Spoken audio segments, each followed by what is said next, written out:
All right.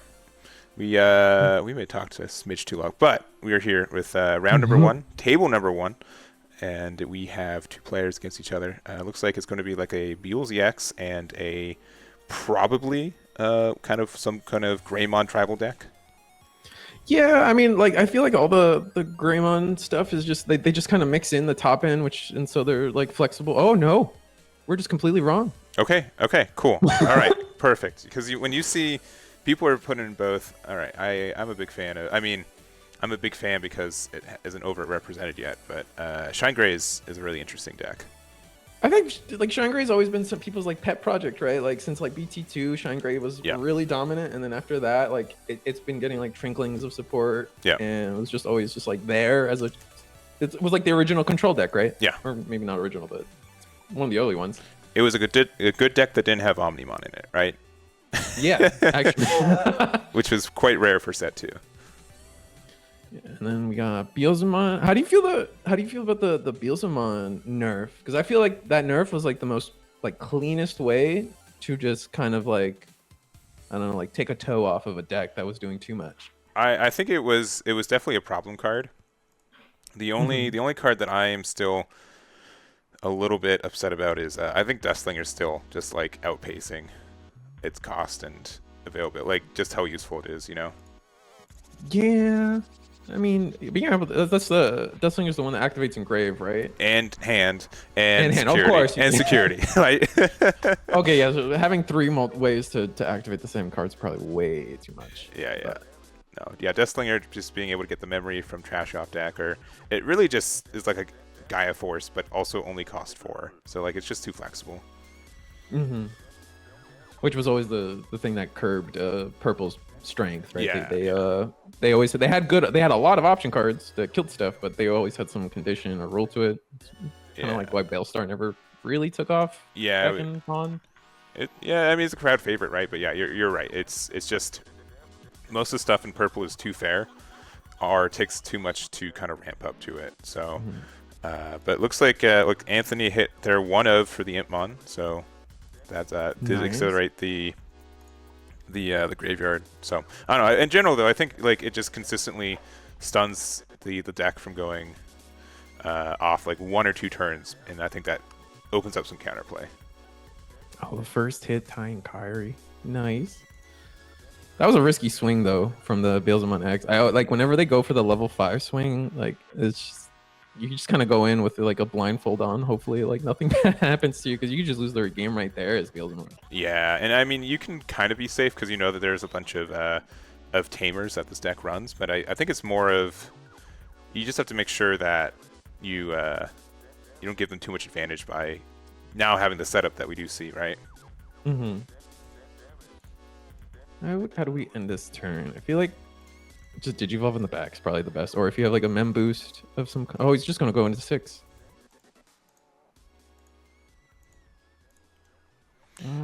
Oh, he's gonna go all the way to X antibody. Oh, I think that's okay. I could be wrong. I think that's Darkness. No, that's not Darkness Progress. I don't know why. I thought it looked like there was purple and black on the bottom line. It kind of looks like that, yeah, but it's definitely BLZX. BLZX, yeah. Oh, he doesn't. He just goes for the 6 and doesn't activate the trash or doesn't get the trash security. So just better off killing the level 5, putting your opponent to 4. Yeah, because I don't think I don't know how many cards are in trash, but my guess is 10 if any, right? Yeah, barely 10. Doesn't look like he had hit 10 quite yet. Yeah. So he did it just to kill the opponent. Yeah, but if that was their idea and they had to, make that risky swing in the first place, it's kind of rough. Might not just have the 4 to go in the back. Because I feel like you just go 4 in the back or play a Mem Boost and a second Tamer. Just keep you got the 1 check off of this one, a bunch of mills. You're just happy to go into a second line at this point. But we're gonna play the Orange Creamsicle TK. I've never liked that one. With the as in that kind of alt art version of it. Yeah. This is the one from the little participation packs that they gave out, which was probably the best participation like support. Like I feel like we've had because you get like 4 cards or 5 cards in a single pack. But like the Tamers not being foil plus orange creamsicle TK was always weird. Yeah, I was just about to put the original art on it, and then I went back and found the other one just because we were mentioning it. But especially with the orange, like I'd say like the red and orange hue that we have naturally on the background, it's definitely men's in there. So him not going instantly to his 5 kind of. Oh wait, no, he's still trying to Beelzemon's resolve the TK. Oh, okay. Yeah, and looks like they got the not Buster. the new one that lets you play Marcus specifically. Yeah, and then it doesn't. I think it costs more too, right? And then doesn't do as much in a. I think it costs 1 less, doesn't it? I think it costs 4. I need to bring the library real quick. Yeah, it's a Shining Blast, which is. It sounds like the dollar store knockout, right? Yeah. Which spoilers, my Digimon lore is just mid, so that might just be actually the name of one of his attacks that they are just like, oh, of course, it's the obvious thing. But yeah, it costs 5, and then for each yellow, red tamer in play, 3 of your opponent's Digimon gets minus 2k for the turn. So if you had 3 tamers like you did, you give minus 6k to 3 things. Oh, okay. So it's like a. Oh, it's a wider. It's a wider. It's wider than dollar, but yeah, still. Yeah. Sunrise Buster is way better for sure. Oh, of course. Well, this I feel like they put that card to 1 for a reason, and then they reprinted a air quotes balanced one. Yeah. But can't kill the Beelzemon X, so he just gets second stacks. Just gonna be able to probably just go for a game depending on the mills. And just milling 2 more. And some more. Gets a Impmon. I always find it fun to guess which Impmon they're going to go for. Or he goes for the win attacking one. I guess it's late enough in the game for it. Yeah, if you hit the Sunrise, the Sunrise Blast, they're still going. Oh my God, 2 more memory back. That's crazy. Oh my God, yeah. So he just kind of goes for game now. Yeah. All right. Oh, never mind. There's the Buster. That's why I took it. That's why I took the Sunrise or the Shining Blast. Yeah. Well, actually, okay. You can TK. You recover after you shuffle, right? Oh, so maybe he didn't even have it, right? No, it's recover in the shuffle. Yeah. So, okay, so he knew it was there. It's been a minute since I played TK. Oh yeah, same. Yellow Hybrid got nerfed. Yeah. Me, season 4 was peak, so I played every version, and so I got to know all the colors real good. And after that, yeah, I think Yellow Hybrid's still okay, but you just need to have a level 5 that digivolves for 1. That's all you need. It could be a vanilla otherwise, but just going that's true. That's very true. Just going up your stack from a tamer was actually good. Yeah, and then instantly into a 6 that like cleared the board. We're gonna digivolve. X Antibody Wizard, Mill 2, no procs on that one. Oh, he's crossing his grave in 10s. So we'll know when he hits the next 10. Yeah, you always see like, there's so many like quadrants of what people do as BLZX players. Do you just put it as 1 stack? Do you just have it like all spread out? Like there's just a lot of different ways from different people to signify their grave. Yeah. I always appreciate I think the 5s matter more, like when they do it in little piles of 5s, because it's just easy for everybody involved that way. Yeah, well, if you've seen like, I think he's playing today, Tessero. Yeah, he does it the cleanest way I've seen it. Like the 5s, and then he usually when he plays something like he moves it around correctly. He's a really good BLZX player, and he's knows how to move his cards around. It's fulfilling for both. That's wonderful. So we promote Marcus for 1 memory, go to 4, and then he must not have the. No, he does have the 5. Okay, I'm just making stuff up. Yeah, and then you can use the Marcus to attack from there. Yeah, because whenever the 1 play another Marcus. Yeah, off the X antibody, and you're gonna have to assume where the minus goes from the Rise Gray X as well. Can Rise Gray X spread the DP reduce out? Let me bring it up. Because if it can, you totally can like just do enough to the X antibody, and then try to full out clear the Balmon, and then just swing in and just full clear board. Yeah, and move on. the Rise Gray X. Yeah, it's only one thing, but minus 2k for each. Gotcha. So you do that, and like when Marcus swings, you can Digivolve into ShineGrey, which he did. So he DP reduced it and then swung into it with Marcus. Plays an Impmon off of that. And then goes into the... Oh no, he just straight up killed it with the effects. Okay. Yeah, and then 2 checks. And there's the Death Slinger. Yep.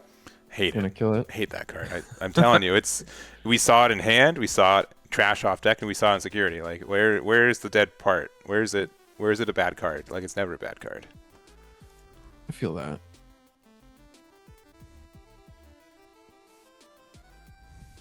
Man. Yeah, no, I have my Vendetta cards too. Like I can't stand Hades Force. But that's not in this game right now. Ooh, dog tax. I think now that the board is clear, I think Beelzemon, as long as he has he has 3 Rivals Barrages. He can. Yeah, I mean, he just wins this turn. Yeah, you just need to have Beels EX to go off, which should be at 5 memory. You don't even use decent mills. Yeah. Yeah, Mako will get you back, and then there's 2 security left. I think it's just 2. Like it. Well, it depends. If how many does he have left in deck? If he has 1 left, then yeah. Okay, we're good. He gets the proc. I think we're super good. Yeah, you just burn damage and attack once. He's gonna gain the memory back. Yeah. Which, I mean, again, see, was it dead in hand? Like, oh man, no, you're right. I mean, Beelzemon's still like, I mean, you're the tournament results guy, so like, Beelzemon's still like, it's not dominating the format now, right? But it's still got its representation. But man, that card's probably doing it. I mean, if I had a nickel for every time, I mean, I guess I essentially get a nickel, but I get like a nickel every time I make one of these lists, and it's just excruciating. Like, how many times can I see, oh man, they're running 4 Impmon, it's crazy. This is a unique deck that people would like to come to my website or YouTube channel to come see. Like, I think, yeah. Oh, trashing's so strong. It's just like, there's not even like, because part of the game is like, oh, like maybe there's something in security, but like when it comes to like down to like, oh, I get to trash the rest of your security and swing for game. Like, okay, game over. Yeah. But yeah, I felt so bad. I remember I used to watch. I mean, I used to watch. I still watch you. Yeah. You watch support me. The homies, you know. Yeah. And I remember always feeling so bad for you every time you had to do a Melga list. Yeah. Oh my God. You visibly, kind of lost HP points every time that happened. Next time I do like a subathon, I'm going to have like an hour for like a speed run category, where someone just gives me like a 50 card mega list and see how fast I can import it into a deck list, because it is the muscle memories. I could probably import in under 5 minutes. It's just so attuned. Like, well, the level 5s are gonna trip you up, right? That's true. It'd have to be a historic mega list for sure. It's gonna be like where Guru, like, I don't know, BT7, and that's gonna that BT7 is gonna mess you up. Yeah. It's just like, oh, what do we do? All right, so it looks like we're getting ready for game number 2. Again, looks like both players are happy with their opening hands. Or I missed them mulligan, but I think it was... No, we didn't miss mulligan. No, no way. But man, I'm so happy we have mulligans now. I've always been like kind of skeptical on like people can create change, but like I think this is one of those instances that like the community complained enough to where we got something our way, and I can't be happier. Mulligans, and anything to reduce the RNG in a card game is always a win for me. Yeah, personally. Honestly, I just like having formats. We were talking about this before too. Just formats that we don't already know the outcome from, right? Which is why like the Ultimate Cups have been fun. I hope they do a different rule set eventually, because I'm a dirty hunter and crossfire player, so I just don't. Is Hunters like the dirty deck? No, and we're gonna go instantly to level 5, and we're just blind doing it, so he might not even get the memory. But he's gonna leave him at. Oh, he gets an Imon. Doesn't have one. He doesn't have one. Yeah. Oh, but it kills the Agumon. Okay, so we're good. Level 5 for his level 3 and back. But well, I cut you off and then I forgot. No, you're good. You're good. I need the temperament. Oh, just place Marcus. Easy. For that. Yeah, it's good to see. I think that was a valid change. I think the mulligans and stuff. So I'm happy for that kind of stuff, and hopefully we get side decking. Yeah. I know that one's more contentious with everyone. That is a little more contentious. I love it. And as a DBZ player, I imagine like it's just like, to me it's like it comes down to tournament variance. Yeah. Like people can say like, you could, if you prep for the best deck and you tech out for it, but you never see it, you lose that tournament for free for no reason, is the way I see it. Yeah. And that's why side decking comes in. And here's another issue. Well, which Digimon's is kind of feeling, because it's kind of approaching, 20-30 minute games, right? You can easily have a 20-minute game in Digimon now, but oh, you're saying for time? Yeah, for time. So a game of Dragon Ball on average takes about 30 minutes. Especially because they use more traditional energy management, so kind of more akin to Magic, right? There's a good amount of back and forth that takes time, what have you. And so we'd have these issues where, like, game 1, whoever won the dice roll had such a high chance of winning. And additionally, too, if you even had the foresight to side and have the cards for your opponent's matchup, you just wouldn't have enough time to win 2 more games. There'd just be a lot of draws, and because you'd side in for game 2 feeling good, and then game 3 just wouldn't finish, right? So they've changed it to, it's still best of 1. You have 35 minutes. And you get to pre-side, which means that you get to see the leader of your deck, kind of like One Piece, and you can side based off that. So you don't know exactly what they're playing, but you have an idea, and you can change your deck accordingly, right? Oh, yeah. See, that's so good. That's so... I love that. Which is fantastic. However, how do you do that for Digimon? You show off a baby. Show off the Mother of the Reaper, like, oh man, are they playing security control, or are they playing the actual thing, right? Like...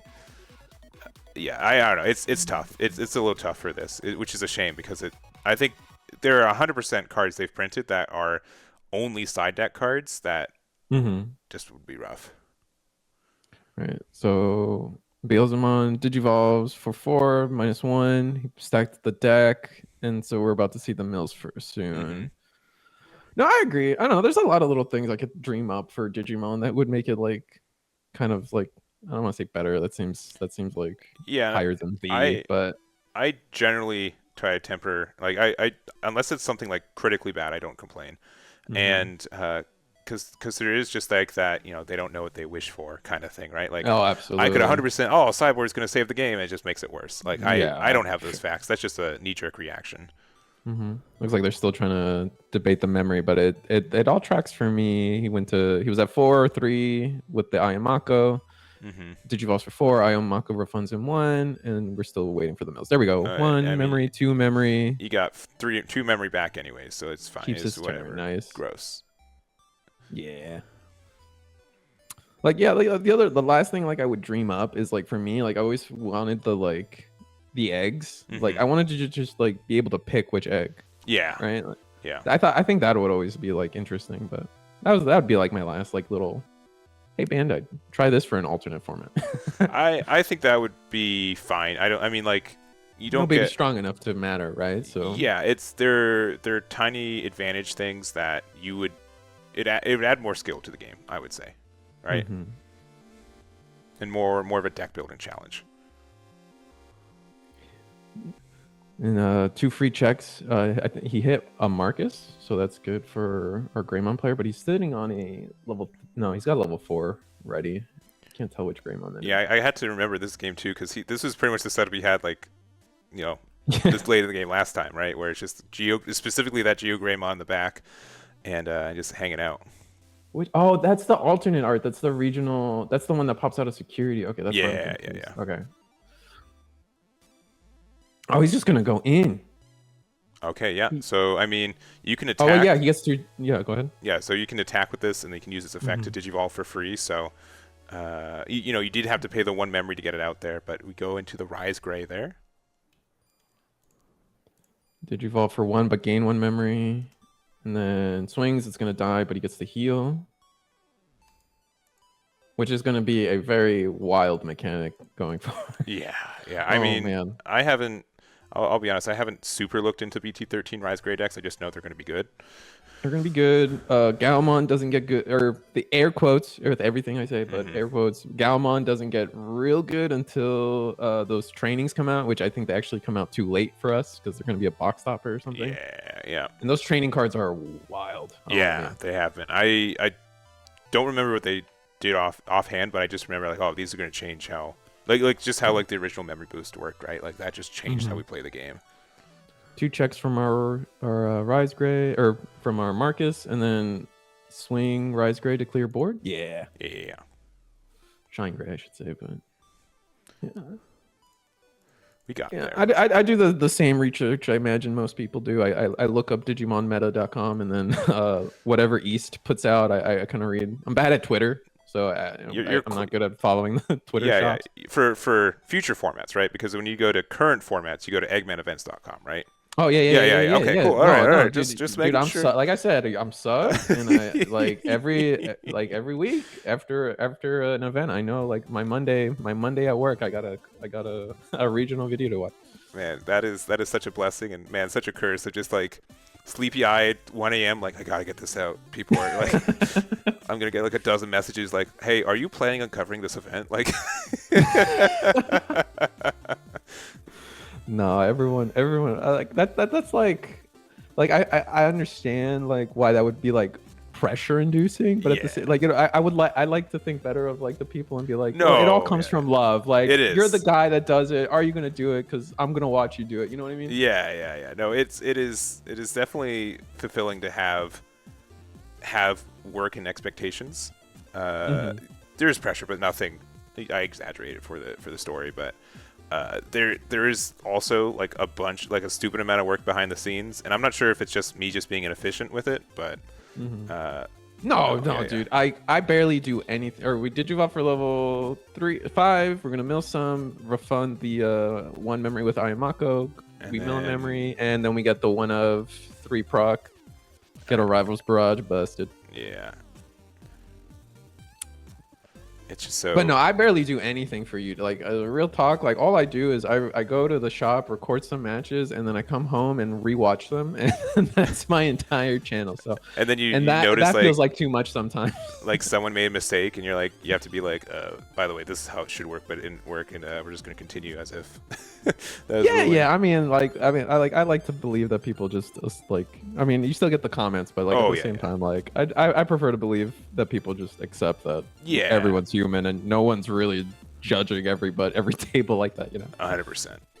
And yeah, and Evil B in chat. Yeah, I do it for One Piece, I do it for Digimon, I do it for Battle Spirit Saga, and I do it for Dragon Ball. So, which all has their own special hoops to jump through to get all that information. Also, you're also like delving into Warhammer. Is that a card? That's a card game, right? Digital Warhammer card stuff? game. Yeah. Oh, it's digital. Okay. I've been slowly seduced back into digital card games because it's just so easy to like just press the button and then press the record button. You know, like just to hit the go live. Yeah, of course, dude. No, I've dabbled with the idea of like, because I also do One Piece. Yeah, for sure. Very little bit. Yeah. And like just like the idea of having to use the sim or having to like do tabletop simulator for YouTube stuff has just never been my cup of tea. I don't know. But like, yeah, with like you said, like with when Marvel Snap got a lot of steam, and he's getting a lot of memory off. He got 3 memory off that. Yeah, no, and I don't think that was Ayamako this time, but yeah, just an absurd amount of memory. Oh my god!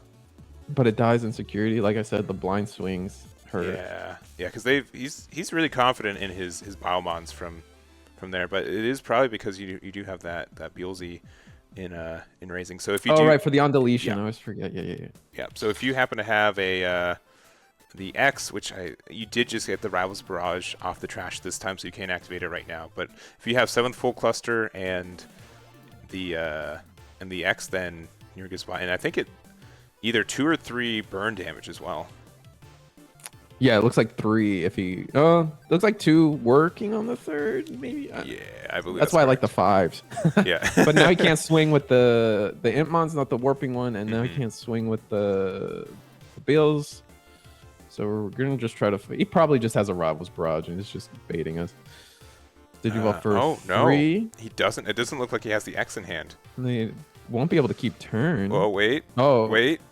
2 okay, Rivals you're correct. Barrage. Okay, just. I guess I will. Yeah, you're right. I mean, yeah. No, I spoke too soon, but I was right anyway. So. No, you're good. You gotta. There's always a chance for another turn. It is always. Oh wait, the Bales gives him the memory he needed. Oh my god, how could I forget? Which? Oh yeah, that's true. That's true. Yep. It's normally when you digivolve on top with it, but you were right. They're different. I always forget they're different effects, but they proc because when his wind digivolving, it procs it. Correct. And then trash 2, only 2. Oh, uh-oh. No, but we're okay. Who's we? Which part are we? Beelzemon. Okay, Beelzemon yeah, correct. We, the collective we, is Beelzemon. Yeah. This always feels bad. This is the part of Digimon I wish like something could be done about, because he's gonna Digivolve champion and he's gonna play a memory boost and. All right, I mean that's gonna get rid of the Baal or the Imp. Probably just the Imp. Probably just the Imp. Let's see. Is it yellow? Oh, it wasn't yellow. It wasn't yellow. Yeah, because like you see that they play so many just mono red cards, and I think Kyle is scooping it up. So Anthony takes it 2-0. All right, we found table number 1 again, which is. I don't know. It's very easy to be like, oh man, is this the match that you have to watch? Like you have to be pick and choose, and especially like in-person events where you can't jump tables in between. It's man, it's really intimidating to get a good table. Yeah, it's hard. Like I've when I go around the clubhouse recording people, I try to like mix it up. I try not to get like doubles of a deck or doubles of the same person. But there are times where I'm like, well, now I'm at like table 13 and the the new people are playing, and there's going to be a lot of rule mistakes that I'm going to have to correct in a video that's just not worth it anymore. So let's go back to table 1. And I've done the whole like, oh, just leave it at table 1 thing before. And that works fine. But then like I had a week of just nothing but Black War Greymon one time. And it was like, I mean, there's negatives. Yeah. But this is going to be the Beelstar like tricked out deck versus we don't know yet. Yeah, Justin, who maybe something with Omnimon if they're mats to be believed. We'll see. Nope, Hunters. Oh, Hunters. All right, easy. Is it rival Hunters or is it normal Hunters? Guess. It's probably rival. Yeah, Hunters. That's a pretty safe bet. No, still could be anything. Could be. You still run that one in rivals too, I think. I think I was like, so I know that superior mode is a crazy effect, right? Yes. Like just tuck something under anything, basically is what that card reads. And it's a crazy effect, and I feel like it got a lot of like attention early from people like, this is gonna be the best deck. Beelzemon's really good, but like I think at the end of the day, like I think Hunters just kind of found its place along all the other current tier 1 decks, and it's just kind of comfortably sitting among everybody else. Yeah, which I wish more decks could do that. Like I was like pleasantly surprised when that happened. And there's like a weird thing where there is, because I think it's going to happen in One Piece, where there is a very good like Luffy in One Piece, the red leader, Star Deck leader. He's really good in this format, this upcoming one. However, Zoro's him but better at this point, right? Right. And so people aren't playing Luffy, even though it still beats like everything that Zoro beats more or less. It just doesn't, it just Zoro's a little bit better. So half the thing of like making sure a deck is good is just convincing people that the deck is actually good. Right. Oh, we're just gonna go into shot one and then play Tyke. Okay, so it's normal Hunters. Okay. Dang. Rivals. Have you tried playing Rivals Hunters? Like that yellow one feels so good sometimes. Like I've played it in normal Hunters, and like even I'm not good with their names, but the other purple boy. Yeah, sure. He's pretty good too. Like the Grave recycling is always felt really. Oh wait, no. That's you. There's the purple you that recycles from Grave, and then there's another purple. Oh, man, there's like the there's the black you. Yeah. Yeah. Well, there's also a purple one from BT10 that you can actually run in the deck. Yes. Yeah. Because that's why people kind of do like the Bagra half tech if they want to. Which, again, like there's just so many like deck building in this game is kind of weird because again we kind of know what the format is already, and it's not. Even if you wanted to adjust to the format, it just ruins your consistency across the board most of the time to run tech cards. Nah, yeah. No, I agree.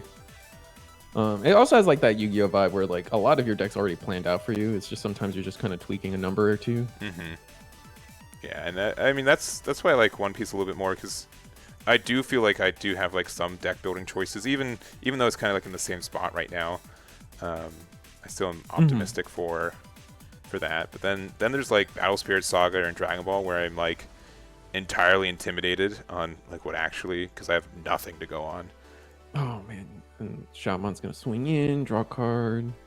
Him down to 4. The fact that he let this, I feel like you should just kill this. If you have, oh wait, you might not have had the color to activate to kill this Shaman because I don't think you let the Shaman live. Yeah, you shouldn't let the Shaman live. Yeah, I don't think so. I mean, like the Heaven's Judgment was from trash already, so down to 3. Right. Yeah. He swung with the rookie and then played the Shaman. Let's see, and either they froze or they're thinking. Okay, looks like they. Okay. Yeah, they did freeze. Yeah. And he played a Clockmon, search 3, gets to pick one of any color or one of two unique colors. Yeah. All right, they take the Clockmon every time. Does Clockmon count? Is he I feel like he counts. No, it's anything with save in its text, so yeah, Clockmon counts. Yeah. Yeah, because it has save on the fact that it looks for save. And I guess it does also have save, but like it's... Yeah. It's such a weird way to have an archetype or like cheat. Yeah, to cheat. Sure. It feels so like I remember with the like when Shaman first came out in BT5, you're like, yeah, if it has Blitz in its name, but like it's in the inheritable, like it has Blitz. Okay. All right, so down to 3 security. We do have like a little bit of resources set up. Not a lot of level 7s in there, and those are both 4Ks. Clockmon has blockers, well, even if the Sistermon was able to get large enough to attack over or even trade with the Shaman, yeah.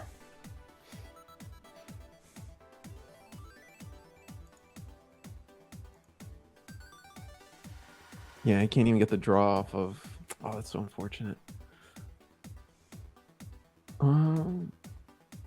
It's hard because it's like when you watch like especially like these security control decks, it just comes down to what's in their hand. Yeah, it is. Yeah, and like, or what was in their security, right? Like you feel like it's somewhat determined as soon as the shuffling's done. And it makes it hard to like commentate too, because it's like just play, I don't know, that one purple spell that you may or may not be running. Oh, yeah, you have it. Like, oh, he has it. Cool. All right, awesome. Like, great talk, everybody. Yeah, every once in a while you'd be like, oh man, Eggman knew, like he has the foresight, but like it's just me like randomly guessing and getting right every once in a while. Like, we're gonna swing. Still not rookie. Oh, there's a fly bullet. So kill Clockmon. Yes, because it's based off level, right? Yeah.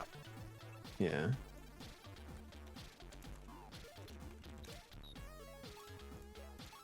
And then it's like kills a 6 or less.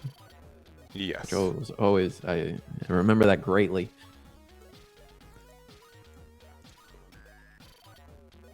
Oh, just play another clock. Search top 3. Unfortunate. That's all. That feels the worst. I've lost quite a few games to like having 2 superior modes in security. Yeah, and now just like never being able to recover it back. Yeah. And then the like bottom decking one feels just as bad. Oh, but he didn't die this turn, which is actually kind of huge because now I think he can swing with jamming with his level 4. Well, you'll actually it's actually better because you can try to attack into their Shoutmon, and even if they try to. Oh, you guarantee the kill, so it doesn't have jam. Oh no, he guarantee it has jamming. I told you. Come on. I don't know. No. Maybe they have Calling to Darkness. I know it. They have to. Like, why would you not try to clear the board? Yeah. Or okay, never mind. I'm right. Yeah, see, I have the soul read, and then I look like a god again, and then I'll make 3 guesses that wrong, and you know how it goes. I still think the play is. I think you were right. I think the play is still to kill the Shoutmon. I mean, I guess he shaves it, but like that's still one less swing on the board that you have to like contend with. Yeah. Oh, but they put a good amount at level 7, so maybe they have Happy Bullet. Right? Oh, that would clear this board up very cleanly. Oh, he's counting for Beelstar. Yeah. But it also does Happy Bullet. No. I'm thinking of Zwalt, right? Zwalt kills everything with 7k DP or less. Play cost of 7 or less. Yeah, play cost of 7 or less, and then Happy Bullet just kills the lowest thing. Yeah, but our new card here will also be able to get the board clear too. The Heaven's Judgment. And right, you have, you have 2 different colors on board, and so you just minus 6k. Yep, 6 to each. Yep. Okay. So I suppose it did make sense after all. Yeah, you get the swing. Yeah. And you got that's what I mean. It's hard to really anticipate like everything they could possibly do when like the hand is secret information. Sure. Agreed. Can the Sister-in-law not swing? Oh, I guess it was just going to get blocked anyway, so why give them the free value? Let's see. Yeah, I don't know if he added anything back from calling. I don't think he did. I don't think there was anything to get back. I think that was the problem. And then he chose not to grab anything because he would have to lose the inheritable. Yeah, because they wouldn't be able to resolve if they weren't in the trash. Yeah. Which is one of the weird rulings for this game, but I get it, but it's not intuitive off the. No, it's definitely one of those like non-intuitive timings. Digimon has like a surprising amount of those, which is a little bit. I think it's surprising because it feels like it's so few when you come from a game like Yu-Gi-Oh or Digimon or One Piece or oh my god, Magic, where there's like everything has a resolution timing and everything has like a very like priority driven system, and here it's like, all right, all my stuff goes, then it's your stuff, and that's the game. Yeah, because like Dragon Ball has, I'd say, more intuitive back and forth, especially because you can play cards in your opponent's turn, and there it is. Yeah, and so for people for Heaven's Judgment, it's a very weird card that we have a green tamer, so you are able to play it with what was on board. Yeah. All right, it looks like he's going into, as you say, like the superior. So it's a tamer period. I think it doesn't have to be a green. It's a green Digimon or a tamer. Green or wait, yeah, it reads green tamer. Oh, okay. Yeah. English, got it. Yeah, because I agree. Like it is weird. It's not, which is I thought they were trying to early in the stream when we saw this in round 1, we're like, why are they playing this blue-green tamer? Maybe blue-green for like Kakaida's Breath or whatever, but to have playing a blue-green card to play a yellow option card is bizarre. Yeah. And there we go, tucking the Beelstar underneath that tamer, which is actually worse than deleting it. Actually, it's permanently gone from the game now. It's gone from the game. Bagras himself. It won't cost for future reductions for future ones. You can't get it back from effects, so. Yeah. Let's see, we may have missed it. If they didn't add anything from calling, then that is a misplay, because up to 1 means 1 in this game. It means 0 in other Bandai card games, but it means 1 in this game. Yeah, I had that problem with Ancient Guru back in the day. Ancient Guru is up to 2. Yeah, and so I'm like, all right, I'm not gonna say anything. Yeah. But no, it's you still have to do at least 1, and then you miss timings, and it's Yeah.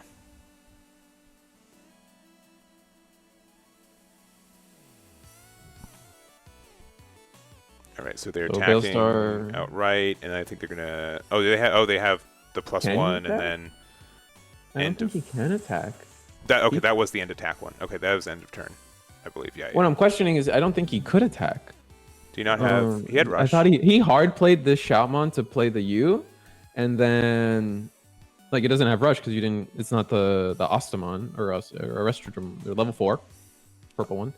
You might be right. Yeah, because I think because I'm looking at the stack. Because what was it? You put the Restrodrum underneath afterwards, right? Yeah, it's a Gummymon. It's a Shoutmon. It's the superior mode Shoutmon. Level 3, level 4 Clockmon, then level 4 the Tuarmon, or not the Adamimon, and then it's a Gummymon at the bottom. So there has been no Restrodrum play, and I'm pretty sure this Shoutmon wasn't on board because he used it to play the U this turn. Maybe I'm wrong. I mean, I hope I'm wrong, but oh well. Yeah, because we definitely. I mean, there is a Restrodrum in the stack. But it's on. Oh, it's under, but it's under level 4. Yeah, so I don't think he did that correct. Yeah, it did not have rush, so he couldn't have attacked with the end of turn effect. And I think right here is one of like the biggest things that like kind of balances the Hunters deck a lot. Is like once you get to level 5, all that commitment is just gone. Yeah, because you don't get to save it.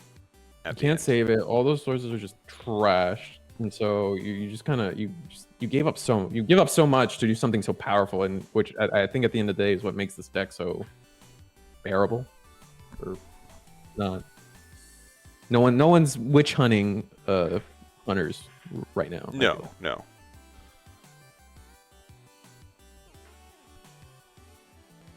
All right, but it looks like they were able to clear it with a fly bullet, but.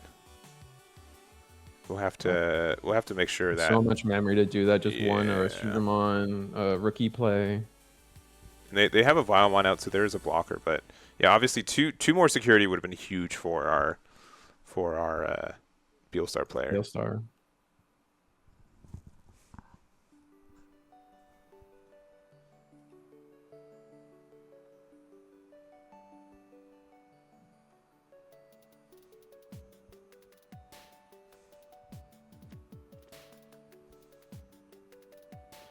Let's see.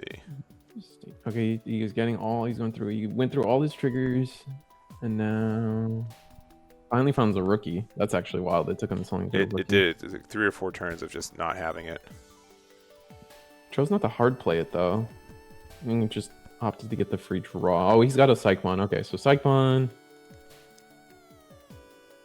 hard play. Oh, but he also had the Dracmon. Dracmon's the most busted card in Hunters. Everyone wants to say it's level 5, but that Dracmon, I've drawn 3 so many times off of that thing. I love that card. Oh, but he's gonna get he chose to get the Omni Shout back? Again, like, this doesn't have rush, right? It shouldn't, and now it does. Now it does, okay, yeah. And I think it's like, quote-unquote, like, somewhat balanced to... I don't know, like you were so used to playing this deck, like, oh, I always have rush, like it's especially like coming from Crossheart where you inherently get rush as long as you have the Shoutmon underneath it. That everything literally has rush, yeah. yeah. So much memory to do that, or to do the fly below was almost not worth it. But if you had 2 extra security, it changes the game. It does, unfortunately, yeah. And then we're gonna Digivolve Omni. Okay, that'll clear the Vilemon. It'll keep it your turn. You'll be able to attack with it, right? Yep, that's game.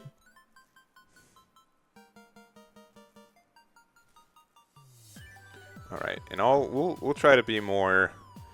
We're not straight judges for this event or not, but we'll try to keep our eye on the Restrodrum next turn. I doubt it was malicious, and I think that's like the other thing. Yeah, it's really hard to say intent, and you can kind of tell some egregious cases of it, but like I don't know. It's tough to be. Oh no, for correct sure. 100%. Like I don't think anybody like the most common thing will probably be like, oh, I promote my one rookie swing and then it dies to security and then I play my memory boost. Like no one's intentionally illegally playing memory boost with no color source on board, right? Yeah, Like yeah. just have it. Yeah, and it's 100%. Like there are just so many situations. Like sometimes when you play, like I play armor and I have Lydramon, and Lydramon, like the shortcut in my head is, oh, it digivolves for 2 off of anything, where the actual answer is that it digivolves off Vmon. So if I'm playing Madoki Betamon, Lydramon can't go into it at all. Like it's just at all. at all. It right? has to be green, right? Yeah. And for 3. Mm-hmm. So it's usually like someone has a deck, they are really good with it, they add some tech cards and they ruin the consistency and they just forget that's how that They works. forget the right? shortcuts. Yeah. Yeah. It's usually how I see it.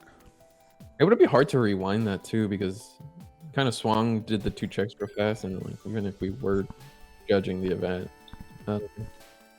Yeah, generically you just put the security back and you say it sucks, but at least like it's Oh, okay, is that the rule? Okay. it's a case by case, but like it's somewhat balanced by the fact that you both know what cards are in security. It's obviously more of an advantage for your opponent than you, but yeah, at the same time, like if they went up to a Rasterdramon and they didn't have any, like it didn't actually do the thing it was supposed to do, like there's some advantage being able to just clear it and lose all their advantage from the resources they used. Yeah, that's fair. And also, isn't there didn't they recently? I saw some posts where like they're changing the rules a little bit to be a little more lenient to this kind of thing too, where like the game state can be rewound really easily as long as like the illegal play was found or something. Or maybe I was just reading. I don't immediately know what you're talking about, but that doesn't mean it doesn't exist. I've just been just means I've been on the road for too much. That's fair. I also make stuff up though. Yeah, that whole your whole YouTube channel. Like if you get through 5 minutes of the video, it actually just cuts off. It's just to make sure like it's all a lie. Yeah. All right. Well, it looks like we're getting into game number 2. We did have Hunter player take our game number 1, and starts with Beelstar going first, and Gabu in back, pretty nice there. Chooses to go first. Do you think that's right? I feel like in control decks you always want to go second because you want to like answer the board. But I don't know. Yeah, I don't know. Like, it doesn't seem like they ever have any issues finding rookies in this deck, which is weird for Beelstar. So, but it's very interesting. I'm giving Hunters the memory to just play like he could just play 2 tamers right here. Yeah. Oh, plays 1, chokes. I mean that's just as good. Yeah.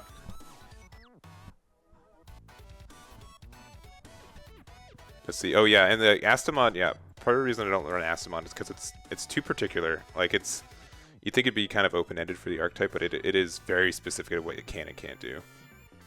Oh yeah, it has to digivolve on like very specific. Like it has to be on top of the level, the purple. Yeah, it has to be purple, yellow, or green, and you don't run those. Yeah, it's just strictly superior mode. Yeah. Mm-hmm. Double swing and all right. See, this is what I'm talking about. He's probably gonna play an option and then can't do it.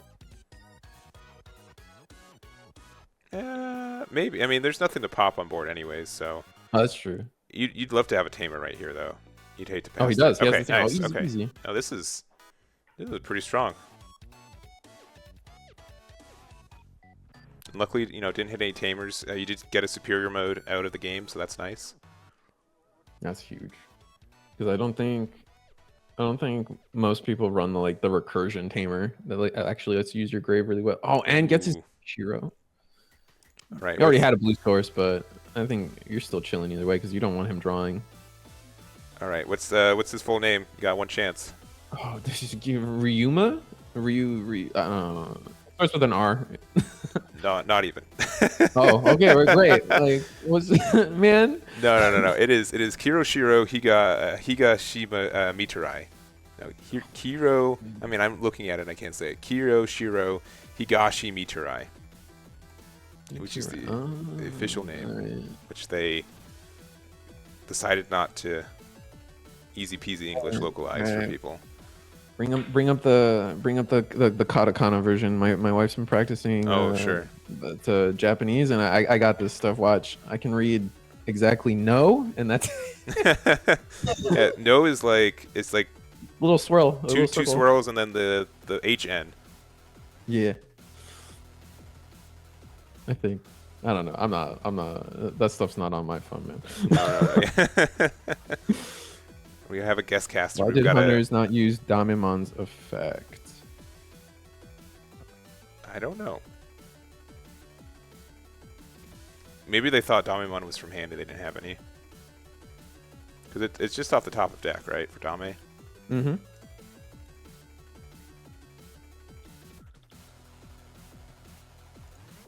Yeah, they must have thought it was From hand. from hand. I mean, that's was technically fixable, but Oh, absolutely.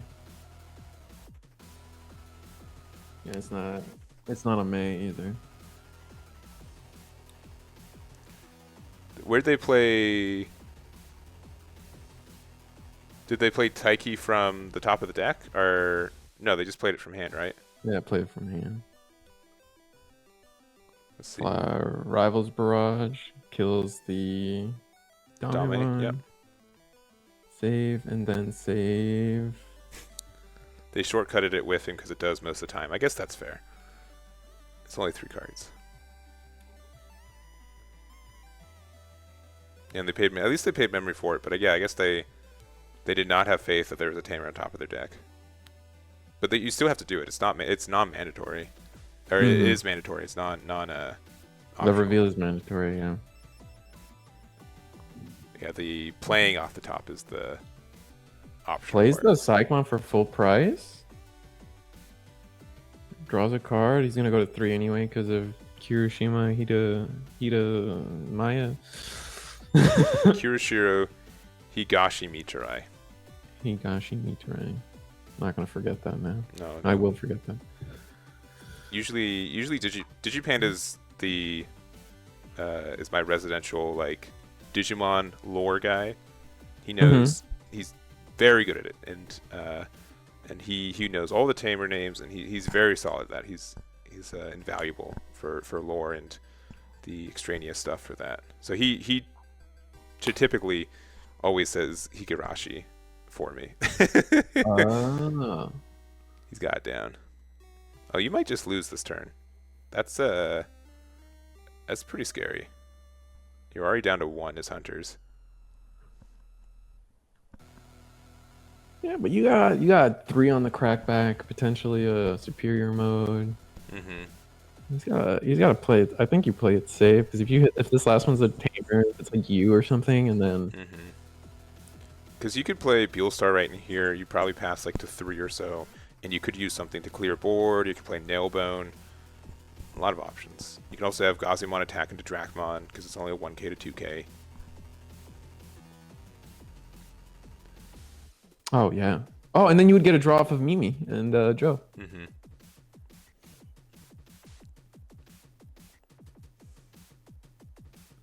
Yeah, not yeah. You caught us. You don't watch Gau's game.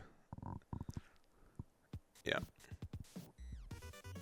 Yeah, he did the trade. Oh, but he's not gonna. Does Mimi not work that way? When one of your it's only green or blue Digimon. Oh, okay. And that is. Oh, so that second effect's just positively not perfect. Yeah. Let's see. This is game 2. Hunters took game 1. Yeah, there's the Beelstar, and looks like playing Nailbone. Player just going wide and hoping. They don't have a superior mode. Yeah. He's at. Looking like 3 security. Yeah, because the 2 rookies lived the swings.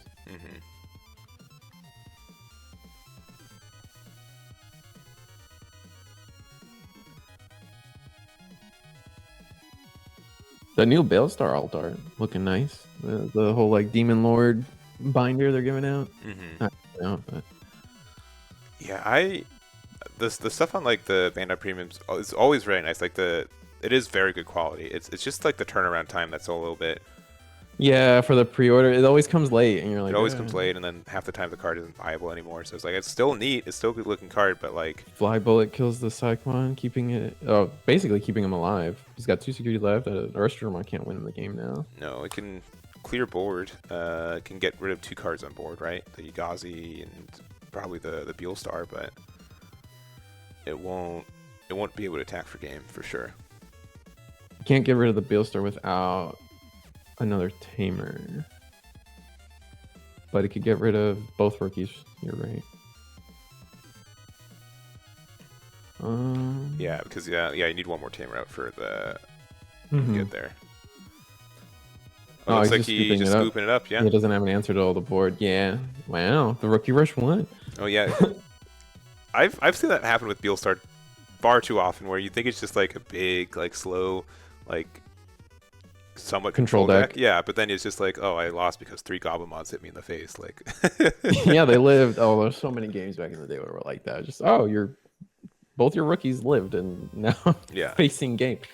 Yeah, and when I played like armor, I usually played more like the combo version of armor, but you know, you play a lot of rookies in that deck. Sometimes you just play a bunch of Vmons, and just how many games I won off the back of like, oh, my 2K lived once. Sick. Yep. That's another Jackman. Yeah. Wild. But the Bandai stuff's dope. Like I got the season 4 Koji Digivice. That thing's dope. I love that. And I've gotten like the was it the flower pack? The flower. Oh yeah. I did not get that one, but I'm like I really want it. That one looks really nice. Oh yeah, and then the second anniversary stuff was really like all the gold really cards. good. Yeah.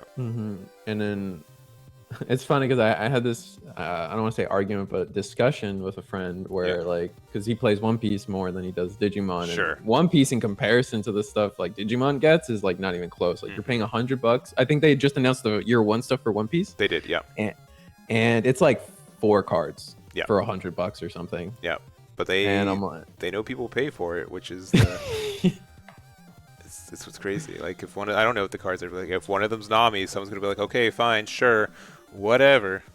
Yeah, it's not even a Nami. It's like an Automa is like the most notable one, like the most meta defining one. Yeah, which they already reprinted Automa as like a Judge promo, that Judge promo is absurdly priced. It's like $100. Hunter's opting Blizzard, or Hunter's making Beelstar going to go first. Probably the play, even though you just lost to it. Like you lost to Rookie Rush. Like, it can't happen twice statistically. Yeah, but we've got a pretty good stack out there now. Like it's usually just Gabu and Pause in the back, but having Gabu and the jamming level 4. Yeah. Again, like this card definitely is jamming in an archetype that has so many tamers. So and rookies, right? Like. This thing just has jamming against everything, dude. There's so many. All right, hits that Quartzmon, that one of Quartzmon. That's it. That's it. I'm sure it's there. It's happening. Jamming. No. That's rough. Oh, and he's gonna. Oh my god! Now he's gonna be able to just filter his hand, get an extra memory. You don't even have to get the extra memory because you can't do too much to it with it this turn. But. Yeah, I also say like the amount of like quote unquote like official mats for both games like are actually quite rare, right? You can at least with One Piece is actually on the up and up with that, right? Yeah. Like I even just went to my store the other day and like you can find them in stores. Like they had the film Luffy alt art card like as a mat, and that was just available in the store. I think that's it. So I probably just hyped this up for no reason. Well, I know like sleeves are pretty good, especially Digimon. Digimon has like a good amount of sleeves that they officially release, but it took forever to get a mat with a memory gauge for the Digimon card game officially, right? And, it also took forever to get a properly sized one. Yeah. Oh, he's going into Damemon, 2 sources under. Yep, and whiffing, crazy. Whiffing's like I feel like no one ever goes into Damemon expecting the hit. You're just happy that it happens. Yeah. More just like the comment in chat earlier, like, oh, it misses 98% of the time. Don't worry about it. Oh, but that hurts so bad. That's so rough. He's going to. He's got the 4 sources. So swing, draw 2 cards. And fly bullet? No. Okay. Nope. Oh, which one is that? Is that the retaliation? Flare Lizardmon? Yeah, so it has Retail and it draws 1, discards on KO as well. Oh, okay. Usually it's more in like the Merva loop kind of runs it a little bit more because especially with like the retaliation is a keyword that you want, but it's not too bad. It'd be a little bit better if it costs 4, but it's fine. Retail with rushes was kind of wild. I think like any set, like purple is always on the fringe of like just having some really nutty stuff about to happen to it because like just retaliation like is as a keyword is more crazy than I think people give it credit for. And then fly bullets the superior mode away with a purple source, thankfully. Puts his opponent to a clean 3. Yeah, this is. But yeah, retail is always really good. The memory manipulation purple's capable of has always been really good. They have a lot of rush cards too.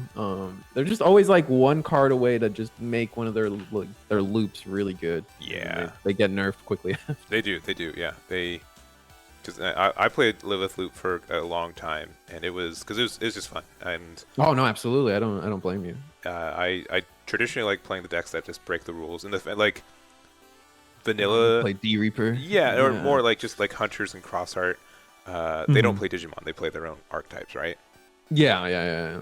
And so being able to have these lines that are unique and like even armor breaks it a little bit by saying, yeah, you can digivolve anything on top of anything. Like the colors don't matter. So yeah, I get that. I think that's a little different than what D Reaper was doing. I think D Reaper I don't have levels was just like that just inherently like just ruins so many colors. Yeah, and it was so funny to me that they released like the big support for Beelzemon that is level-based destruction. At the same time, they're like, oh, also here's a non-level deck. Have fun. I forgot about that. All right, yeah, Damimon whiffs again. Damimon, search top. Yeah. I mean, like you already have. Yeah. You already have all your tamers. They're probably chilling in security at this point if you haven't drawn into them. Yeah. Digivolve's the Digimon in the back though. That's.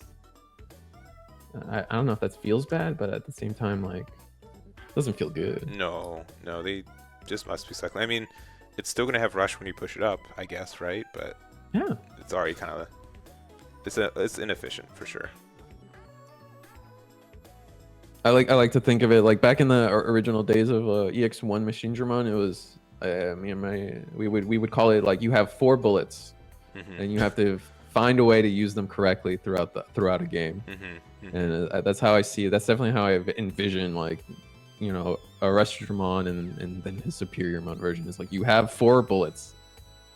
If you get there enough times and win the game, great. If you don't get there, then you didn't have any bullets to win your game. And you know, and on a long game, I do think like Beelstar is good at like doing efficient trades, and the fact that like your hand size is never big in Hunters. Yeah. I feel like people get so confused. They're like, "Oh, you draw so many cards per swing." Like, yeah, but like you really only have 4 or 5 cards in your hand at all times. Let's see. Yeah, and yeah, Tony, what I meant was that like the rush doesn't matter. Like you got into the Restramon, but it doesn't really matter. But this is probably going to matter a little bit. This is going to be able to pressure 2 damage. 2 damage, assuming no fly bullets.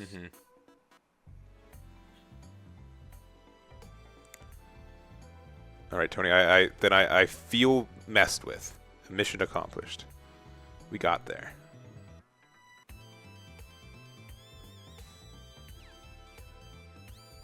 Oh, he's gonna opt to not do the 1 swing and just wait. Yeah, because you'll be able to get one swing, but you could have pressed 2 if you wanted. There's Beelstar. So there goes. He's bigger. Yeah. Lucky.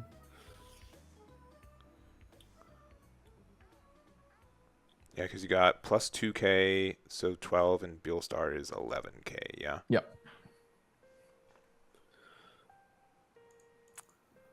Is there a reason not to go for the second swing? I feel like you're just gonna get fly bulleted here. Yeah. Yeah. I do not Oh, that's know. unfortunate. Unless they feel like 2 checks would have given them too much advantage. I mean, you'd lose nothing. It's just like I don't understand it. Yeah, I don't think that was the play, unfortunately. Definitely go. I think you just go for the swing every time because it's if You're gonna die on the first check either way. Yeah. You're gonna die either you die to the first check other way or you die to the fly bullet in hand, and it's dead either way. So like, kill it yourself. Yeah. All right, can you say that on Twitch? Unalive it yourself. Unalive it yourself. Yeah. Delete it yourself. Delete it. Yep.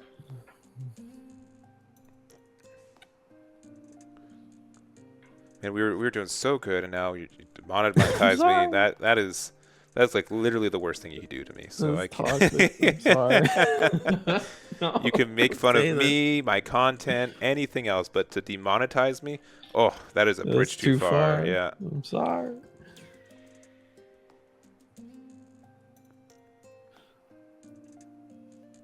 Oh man.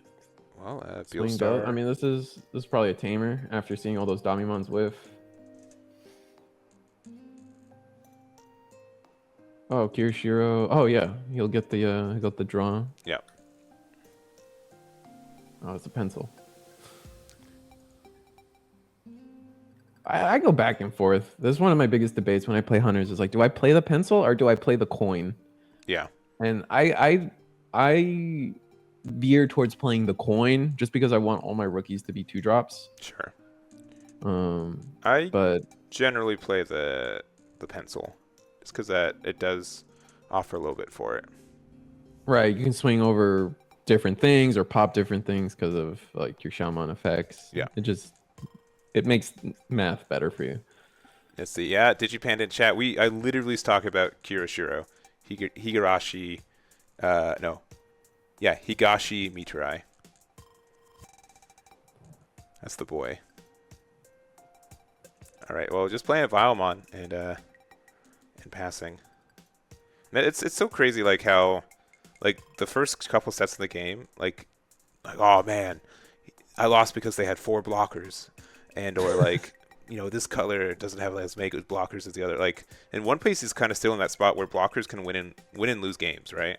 Right. In this game it's just like maybe like a weenie one of gets does the job, but they're just so removable at the same time.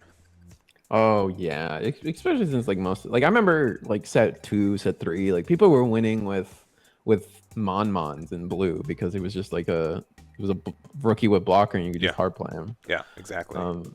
But nowadays, like if you're not, they're really trying to push it to where if you're not a mega like or a level 6, you're not living it's not going to be easy for you to live the board unless you have some kind of mechanic helping you, like Hunters or anything. Well, there's the Beelstar insecurity, so that's 2. That's awful. There was 2 insecurity, and this is the 3rd one. Flat or nice. Okay, that will get it. So they flat won't. Bullet. But again, like so, if they would have swung, yeah, they would have won this turn. Well, is that true? Because then the rookie would have swung, and then the superior mode would have died anyway without swinging. So yeah. I would have changed the order. Probably, yeah. I would change the order with superior mode first because it's a little bit harder for that one to get deleted. Yeah. But yeah, for sure. And it's a second swing, so yeah. So you would different ordering. He wins here. You're right.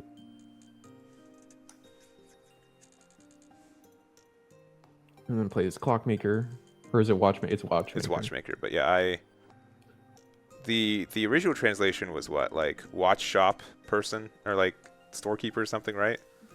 Yeah, that one's a little meh. Like I think it should have just been Clockmaker. I think Watchmaker was like the right idea, but yeah, his Digimon's Clockmon, so just make him Clockmaker. Yeah. But maybe it's a thing in the anime they use more watches than clocks. Maybe that's the thing. I don't know. Yeah. I stopped watching after like season 4. Season 4 was peak for me, and then after that I was like, we're good. We're good, yeah. How many times have you like say, oh yeah, I make content for Digimon on YouTube? How many people are like, oh, I didn't know Digimon still was around. I thought it died 20 years ago, right? Do you get that at all? So maybe it's just my scene or my the people I talk to just accept that I'm a nerd and I'm Sure. willing to just like talk about anything. Yeah. Because I like I'll still bring up Samurai Pizza Cats. Sure. Yeah. I don't know, or like a specific episode of Duck. But I mean, who else are you gonna call for a slice of pepperoni? yeah, exactly. Like. But I think I find more people are shocked that the card game still exists. Sure. If anything, they'll be like, "Oh, that card game for forever ago." I was like, "No, there's a new one, and this, and that. It's been out for a few years." Yeah, because my experience has 100% been like, "Oh, it's weird they're making a card game for such a dead IP." I'm like, no, it's super around, and I know it's really it never really died down in Japan, right? It's always been around. Like what 2005, it kind of drilled down here in North America. There was an era after the Savior season, right, where like they just kind of didn't do much. Then there was like Appimon that we forget about, and then I don't know. It died here for sure, but like it's like I think it's because everyone mentally like compares it to like Digimon or something. To Pokemon, like, yeah. No, yeah, to Pokemon, but like you can't compare anything to Pokemon. Pokemon's like the biggest, literally the biggest anything ever. Yeah. But like I don't know, it's like comparing it to Sonic the Hedgehog. Like Sonic the Hedgehog is still very much around. I would argue that both franchises are pretty equal in relevancy. Maybe I don't know. Maybe that's a stretch, but they're not. I don't think either of them are dead by any means. I get you. I think it's because the games aren't as advertised. Sure. Yeah, and that's I think the biggest thing. Like if you're in a know, yeah. Oh yeah. When's the Metabots TCG? Yeah, that's when we've really come full circle. Did they? Okay, I kind of remember seeing this. Is there an Avatar: The Last Airbender card game that just came out? Oh, there was I think it was Weiss Schwartz. Weiss Schwartz. Oh, that's what it was. That's what it was. They they have crossover with everything. And so we played Nailbone, by the way, and we played Gabumon and a Flare Lizardmon and swung with Beel. So it's Beelstar. One. Oh, okay, never mind. You lose. Oh, and that's game. That's it. Never mind. Yeah. Oh, he didn't bring back the. Well, it got tucked under with the. Oh, it got tucked under. The, right. Right. I see it now. Yeah. Underneath Kiroshiro, so that is where it be. But honestly, a really close game. A lot of back and forth. Yeah, that actually went a lot. That went farther than I thought it would, considering Beelstar is like kind of like a begone deck. All right, we're back at table one. We kind of had like a weird spot. So table one is this, who we did see our top player already. Table two is the Hunter player that we saw won last round, and the table three, the pair down got into the Beelstar player that we just saw last round too. So this is the only undefeated table that we didn't see last round at least. So good enough. Yeah, we'll probably jump around though after this one, so we'll probably see some other games. Gotta do some scouting. Yeah. And normally I have the deck list for my own events, but I'm not running this one, so it's a little bit trickier there. So. Oh, for sure. Ooh, so Wanya, so this could be Blue Flare, or All Force. Oh, what? Okay, all right. We chose no, the Blue correct Flare. game. It can still be Blue Flare. Yeah. I forget that there's like some kind of craziness with the fact that they're Greymon. Yes. Yeah, which is like why the reason like the original Metal Greymon says blue sources or doesn't say blue sources, but the new one does. Yeah. Yeah. Oh, this and is. Then looks. Okay, this was not the match I was thinking of. Cool. All right. Awesome. Never mind. I'm okay with this. Immediately. Sweet. It's gonna be looks like Black War Gray. Yeah. Or some version of War Gray, Black War Gray, Red Gray. Okay, this wasn't the Beelstar from round one. This is the in between round 1 and 2. Yeah. Yeah, that's right. Okay. Cool. All right, so then we have Daniel Davis at the top here. And they're playing, it's so hard to organize Greymon-like decks because there's just so much tech choices. Yeah, it's all the same, right? Like until you get to the level 6, like the decks don't really define themselves, and then on top of that, like the tamer lineup can kind of vary, but you don't really name decks based on their tamers unless you're hunters. Yeah, I'm gonna say it's Blue Flare for right now. Let's see if that's true. Oh, absolutely. They played the Kiriha Nene. Okay, cool. All right, cool. We're good. Which that Kiriha Nene is actually so good. It took me a minute to realize it counted cards on both players, but yep. That caught me by surprise too. It was actually kind of crazy. Oh man, that's the wrong card. That is such a good hit. So we got into the new Guilemon, which did get the burn damage, and then you are able to go into the older Guilemon, which still is going to be like, this is 3 checks this turn if this survives the first one. Oh my god, no way. Actually, So is it 4? He did 4, right? Because he did. Sora. Sorai. Oh, Okay. Nice. Top 3. Top 4. Top 4, yeah. And then you still get a Blazing Mem boost. Okay. That's still a little busted. Well, that's kind of nutty. Oh man. Okay. Finally gets a rookie. I mean, Blue Flare might have just been slow enough to where it doesn't matter. Not seeing rookie fast enough. Not seeing. Looks like pieces have been rough this match. Plays Gray. Switches top 4. Sorai gone. Oh yeah, no, you've got your Metal Greymon pieces now, but you just don't have enough memory for it now. There's the new Mailbird and yeah, your Metal Gray.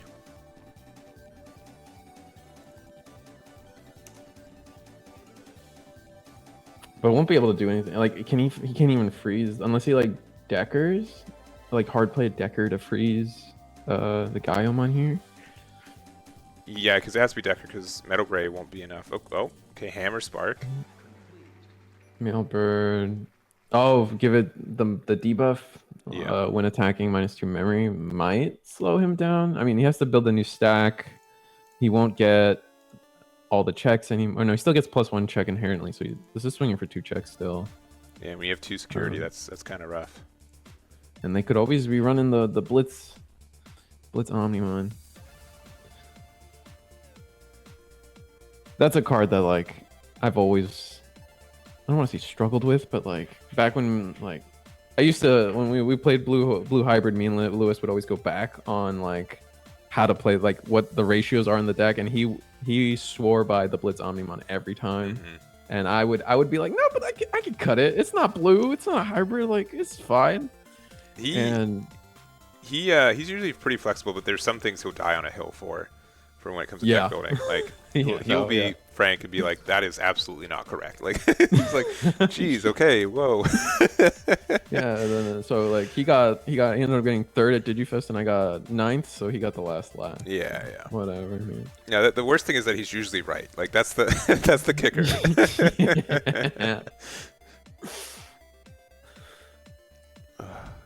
Well, you can attack with this, you put them down to 0, and yeah, I don't know. And then Blue Flare could potentially just like bring it all back. Oh, did you evolve for another 1?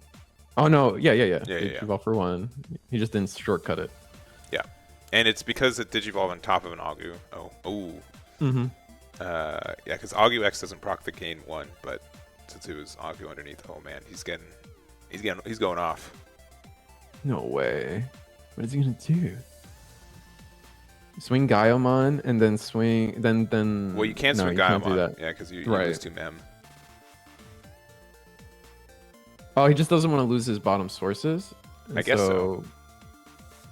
I mean, this will pop something.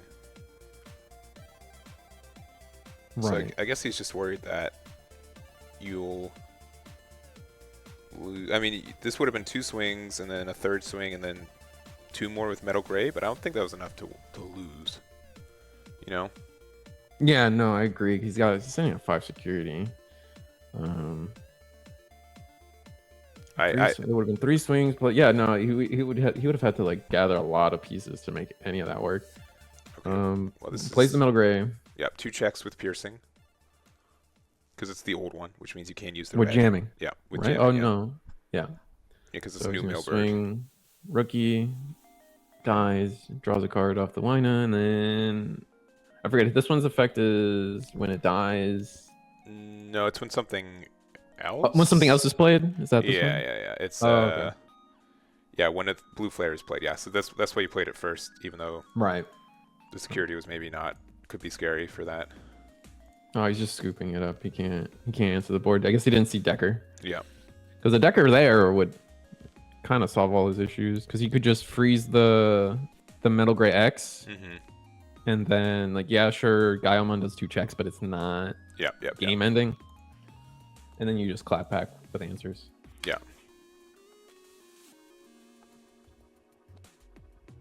Digimon sleeves are kind of dope though. There's a lot of good ones. The issue will always be they're not matted. So like I agree. You have to oversleeve.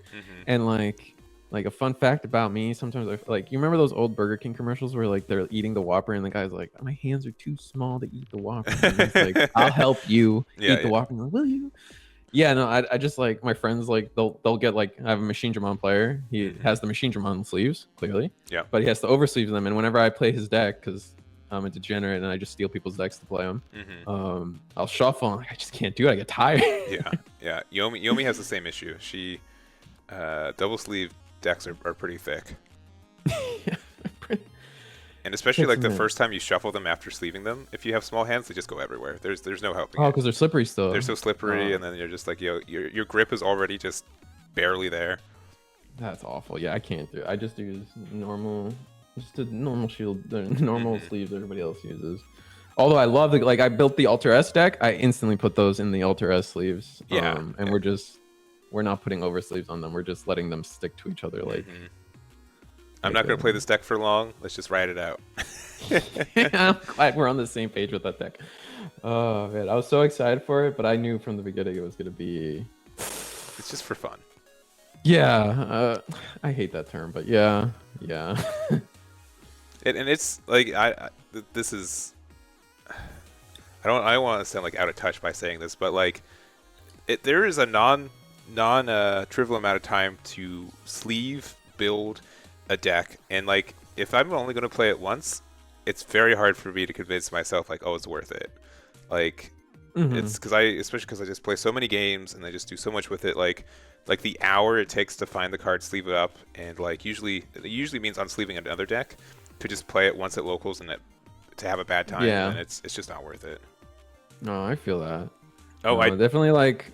Yeah. I mean, like it's like the same logic as like I own like 12 copies of Davis. Sure. Yeah. Right. Yeah. I just. Our Blue Flyer actually found rookies this time, but no tamers, so that's sad. They'll be insecurity. Galmon's got blocker. Have faith. Which is gonna be tough. Oh, blazing. This will find your tamers. Now I mean like I don't know. I'm a math guy, so whiffs it anyway. Yeah. Oh, it still gets the double. Well, it gets Blue Flare into Blazing Memory into Blazing Memory. Yeah, you barely got 2 hits. Like, I think you always take Blazing when you hit Blazing. Yeah. It is rough when you have twice as many targets. You still whiff. I agree. I mean, it's just. Yeah, I don't know. That's it. Man, I mean, like at that point, it's like, I mean, when it comes to that stuff, it's like, well, at that point, you know that there's one insecurity, right? Like you saw like 10 cards and you still didn't see one of your, we'll say 6. One's insecurity, so you can try to like play around that. Yeah, my one more sleeve story is that this is forcing to say, but I went to like the One Piece official shop this past weekend. And they it wasn't really a locals. It was more of like, like a free play section, and then you got like a promo for doing it, right? So very casual. And I had this kid come up to me and that we were playing, and he had a sleeve deck, but they weren't all the same. Like they are obviously not all the same one. I'm like, hey, what's going on over there? He's like, yeah, I just don't have 50 of the same, so I just made it work. I'm like, yeah, sure, whatever. But like again, going into the like most people aren't trying to be malicious. Yeah, 100%. And I was like, yeah, just be careful. Some people might not be okay with that, but like at the end of it, he pretty obviously put one kind of sleeve to the top of his deck. Oh no! Yeah. Oh no! I just defended him. Yeah. I'm like, all right, sure. I do that because like I like my thing is I definitely get like I always get like the same color. I try to just always have the same color. But like recently, Dragon Shield came out with I was an Emerald stan for a while, and now they came out with Forest Green, and so now Forest Green is the new GOAT. Sure. And so I've been having this hard time. Like I'll sleeve a new deck in forest green, and then I'll bring out some of my old cards, and they're in the old one, and I don't realize it until I'm like, you know, that it's like super obvious in front of me. That sounds so nice though. Just having like 1,000 sleeves with the same color and just be like, sure, like it stinks between like 2 decks, but because I have like this Ziploc bag situation where I have like this bag full of bags of 50 sleeves, and I just rotate them around. But I don't know. It's Oh no, dude. It's definitely. I think it's definitely a play. Like you can like I said, like you could just switch anything you want at any time. If like you have extra cards around for some reason, like that's your one more sleeve. It's just they're all the same color. But then you don't get to do cool things like have a Batman deck. Well, we'll get back to the match a little bit. So we were playing the new Metal Gray from EX04. It got rushed, but you weren't able to keep it your turn. However, you were able to do the cross. So if Digicrossing, you get to trash up to 2 cards from one of your opponent's Digimon. So just he also was able to Sorai this card, so that's why it's completely stripped. Yeah, but oh man, he's just putting an X antibody underneath it. Do you think he's going into? What do you think he's going into there? It's got to be Black War. Yeah, right. No, Gaiomon also counts as an X antibody. I forget about this. Oh no, just for the cost reduction. Okay, he doesn't have any tamers. This doesn't feel that bad. Yeah, it's... Oh, actually, it does. It actually feels giga bad. No, wait, what am I saying? Okay, tamer here though. No. Nope. No. And then gets the swing, but doesn't choose to X antibody warp. So he's just putting the X antibody. Oh, to make it cheaper, of course. Yeah, it's just Blue Flare is just stuck. Like, has gone through I think 2 blazing. No, he saw tamers. What card showed him his tamer? Oh, he played a Metal Gray that showed him, or he played a level 4 Greymon to reveal a tamer, but didn't actually get to play it yet. Not yet. No, it's stuck in hand. But now he gets to freeze this Metal Gray, which is going to be huge. Hits a Cool Boy. I'm not too afraid of Cool Boy though. Oh, gets the Gaiomon. 2 checks jamming. Yeah, just take Gaiomon.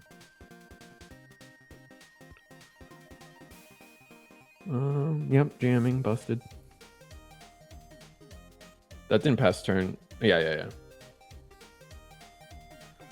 Still no rookie. He's got another blazing. Do you just blazing pass? Hope to finally hit your tamer. You must. I mean, you revealed 2 Kirihon Nenes off the Greymon earlier. But yeah, he's just stuck. Like it's just stuck. You're playing a tamer deck without any tamers. Well, you're kind of staring down something you have to control every turn and a second stack coming up. Yeah, and I do agree. Like Blue Flare can play around not having tamers a little bit. Like it's not as bad as I'd say like Hunters or Crossheart, but you don't like seeing it. It's still very rough. Oh yeah, well yeah, you miss out on like the recursion of it all, right? Like the save is so important. Yeah, he needs to play Grey Knightsmon. I'm not sure if that's the play. Grey Knightsmon, I wish he was better. Like he just costs a lot to really not do as much as you'd want him to do. He's really neat. He's really, really neat. But it's just it feels like it doesn't help either archetype that much. It really doesn't, especially since it's like it's an on-play effect, period. There's no windage evolving. There's no like it's a level 6 that you have to hard play for. What I think it's like 8 or so. Starts at 12 and then goes down to 8. I think that's what it is. And like, sure, you have blazing memory boosts, but yeah. Did you evolve into Gaiomon for? Is it 2? I think it's 2, and then burns the security. Oh, is it? Did he just? Oh no, he did evolve. I forget that. But no, I think you're okay with that because now you're back to where you can material save again. Oh no, the Sea Greymon also material saves. Yeah, and I mean you're gonna punch 2 more, which is huge. Huge, yeah. Punch 2 more for jamming. Maybe you have. I mean, he just doesn't. Again, he doesn't have the recursion, so he's just been bleeding out pieces every turn. So I actually don't think he can freeze again, unless he has like the perfect hand. And even if he does, like the stack and raising has a good chance of just deleting all those resources again. As much as it's, I mean, one, you need a rookie, which I don't think he has. But two, you would really like to get rid of, to establish that tamer. He has it in hand. He has the blazing, but Let's see, and oh yeah, Gaio is a blocker. You're right, because we do have the tie out there. So, and it's not stunned yet. We're just playing the male bird. which Okay. lets him play Kira for free. Okay, That's, maybe he lives this turn. I kind of. No, the Gaiamon's gonna do 2 checks. It depends on how far you can go up. Which, well, actually, with Ty and Cool Boy, you can go up pretty far. And this is the one of X antibody. Did you vote for one? Oh, this is. yeah, you can start going. This is gonna be gross. Yeah, so yeah, obviously Digivolve that, and yeah, you're not large enough to pop that Greymon, but that Greymon is just that now. I remember defending this Metal Greymon back in the day. Back in BT8, I was like, man, they really did Black War Grey dirty. Like, if this thing just popped 4Ks, it would have been so good for that format, because then it could pop like Stingmon, it could pop EXVmon. But now looking at it, I'm like, I'm glad they didn't push this card that one extra DP.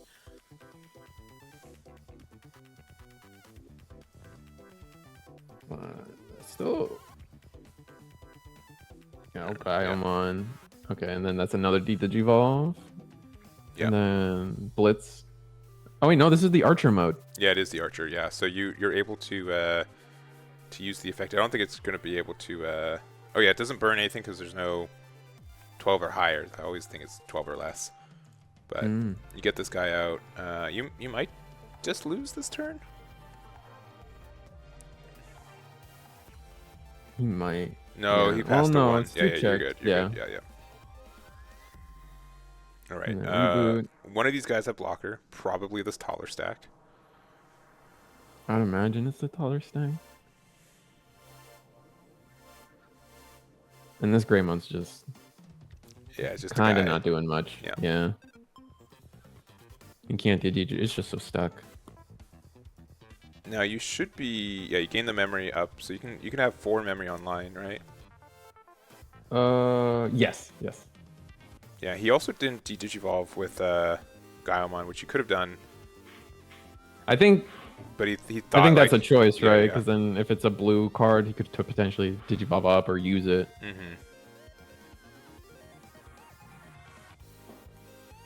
Yeah, Or so here he just dies here. yeah, and he gave the blocker to the other one, which could have been rough if they had a way to stun it again, right? Yeah, I mean,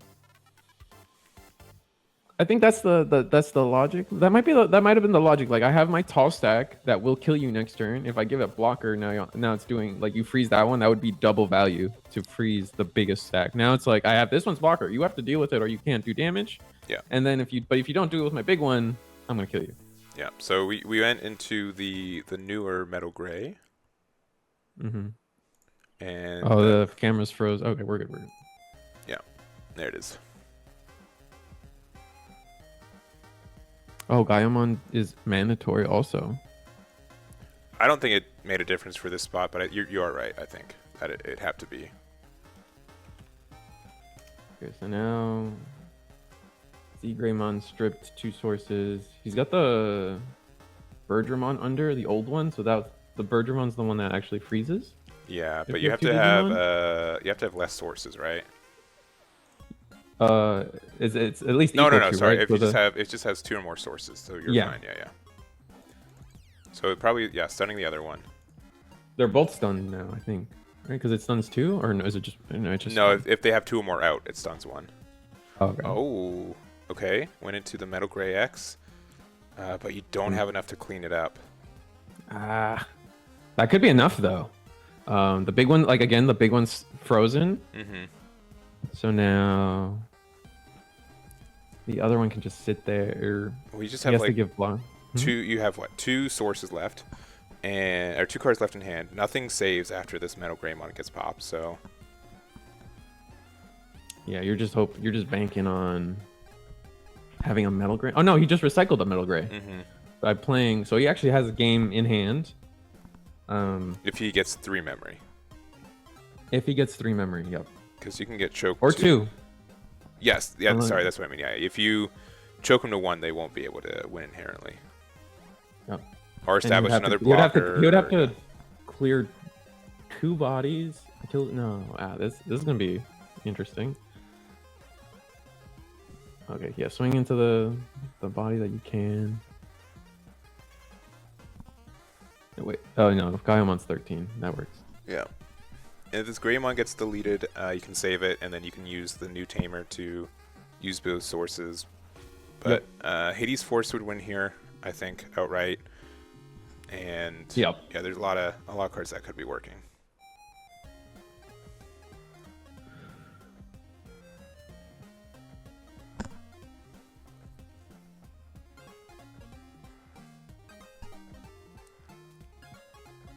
I think Digivolve is such a funny mechanic in general. Like, it's I like strong. when I play Blue Hybrid. It's always great to like, oh, thanks for my tamer back. Yep.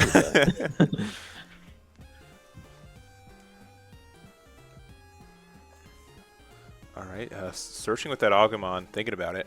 It's Omni. That's insane. Yeah, I think that does win you the game too. Yeah. Mm-hmm. Because you can just negate enough swings. 1, 2.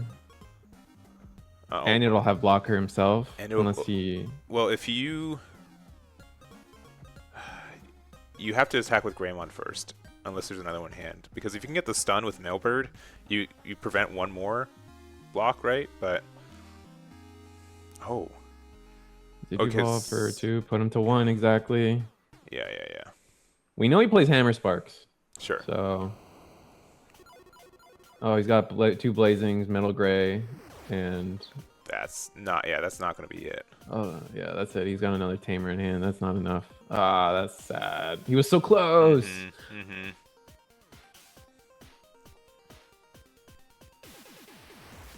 He even set it up too.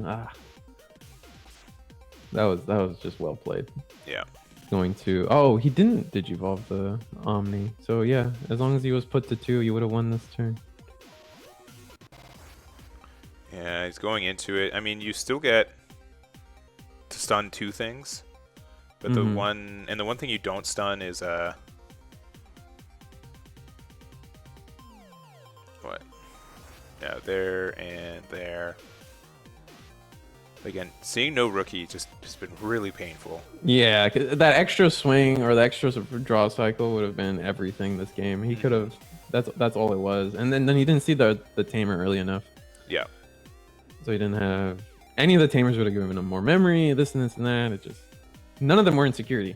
Yeah. Either. Yeah, and I think definitely insight from Daniel, like what is the situation where I lose, and the situation where I give them 2 memory instead of 1 is where I would have lost the game. Oh, absolutely. Yeah, and he's playing it out. I think it's like what's the best card in security? Sorai would be Sorai doesn't win you. Are those 2? If those 2 are stunned, Sorai wins you the game. Or that doesn't win you the game actually. Never mind. That's a lie. No, it actually no. I'm trying to think of a way it doesn't win you the game. Yeah, I don't think so either. You just need 2 you swings. could Sorai the level 6, but he could just Digivolve level 7. And then same with the rookie. If he Sorai's the rookie, then just him with the Kakaida's Breath as security. You're one of. You got the game. Oh, that'd be busted. No, it's no. They got an in archetype one now. It's like a Decker launcher. Yeah. All right, so attacking with this boy. It is a. Okay, yeah. Metal Gray. Okay, game. There you go. All right. There we go. This was the. Oh man, Greymon is gonna like it. All Greymon has to do is find Hades Force. Yeah. Yeah, you know. It's the game since the card got released, right? Like, if you see the Hades Force, you're in a good spot. But oh my god, it's such a good card. It is terribly good. You asked me about Coruscant. Hades Force is the card I would instantly like. That needs to leave. I could see that card being limited to 1, and it being like, it is a good out for 1, but like still, it's just. I just feel like it'd be.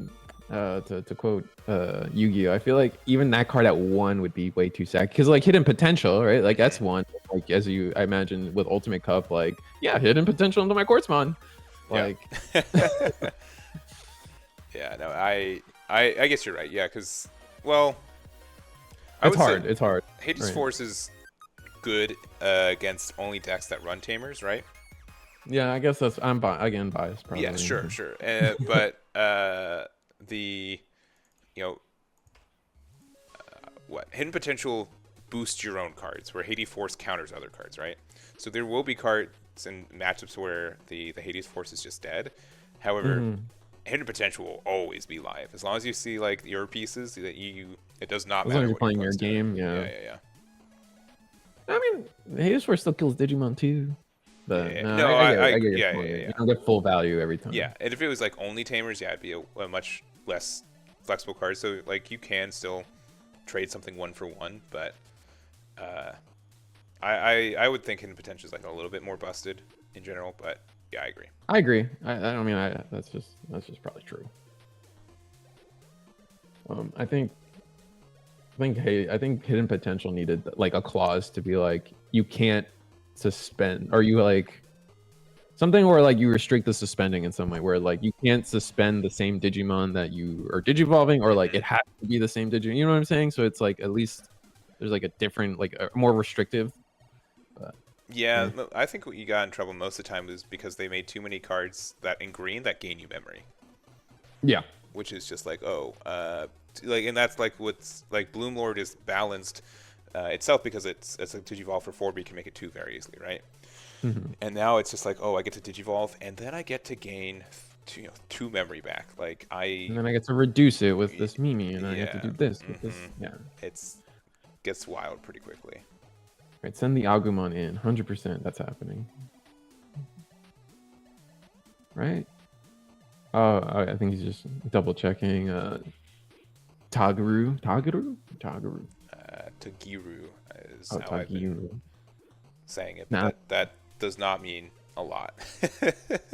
Or just, I mean, you've had to say it publicly more than me. I just gloss over things mostly. I'm like the purple one, the blue one. Yeah, I usually bat like 800, 900 on names, but the ones I get wrong, like Beelzemon, I've said that card for so long, and to a point where I had to just actually, when it became very viable, that I had to be like, sit down.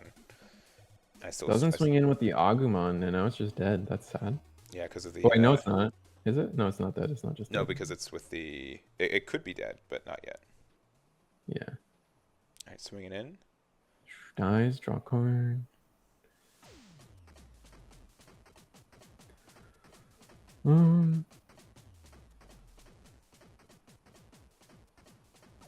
The other one is Gaiomon. Like it's I think it was like Gaomon and then Gaiomon. Yeah. And there's also like Shyakomon, like the clamshell. Because I think I said like Shiomon for a long time. I know, was it True Champion Steven got probably a lot of comments about how he used to say Madoki Betamon. How do you say it previously? It was like Madoki. It was like Medakai Mon or something. I don't remember. Oh, like it was interesting. It was just like this is old lore that I remember in my head. The only thing I remember him getting quote unquote in trouble for was side stacking. That was. I mean, I always. Yeah, it's like in Magic playing with your lands in front. Sure. Like that is kind of weird. Don't do that. And but you can't tell. I'm doing air quotes for trouble, but. Yeah. But I will say that like I get why you would do it from like a streamer perspective. Like, hey, you get my cards on the board. Yeah, especially like there's some decks that just have that tall stack, but it's from a card design, like a physical card design where it's supposed to be red and it can be unintentionally construing data, like just hiding data is just rough. All right, so the Agumon's finally dead after getting a check-in. But opponent just played a Yuga, so that it probably just doesn't have level 4 in the back. That's kind of. Yeah, and we saw like last round they were going off with Greymon. They were finding their stack super fast. Oh, they found 2 full stacks. They didn't really have to search too much. This time he's had to search twice, and now it's rookies no, it still only. doesn't have any. Oh, but that's a strange play. or that's not a good looking play. No. Oh, this thing does have save though, so I guess it's a clean. Put your opponent to 3. I'll have 2 bodies on the board. If you don't answer it, you're clearly stuck on 4s. Now you just found a 4 at least. Yeah. Yeah, you probably do take the 4. And then if they do answer it, now you get to recycle himself and then something in your grave. Like, I guess it's not.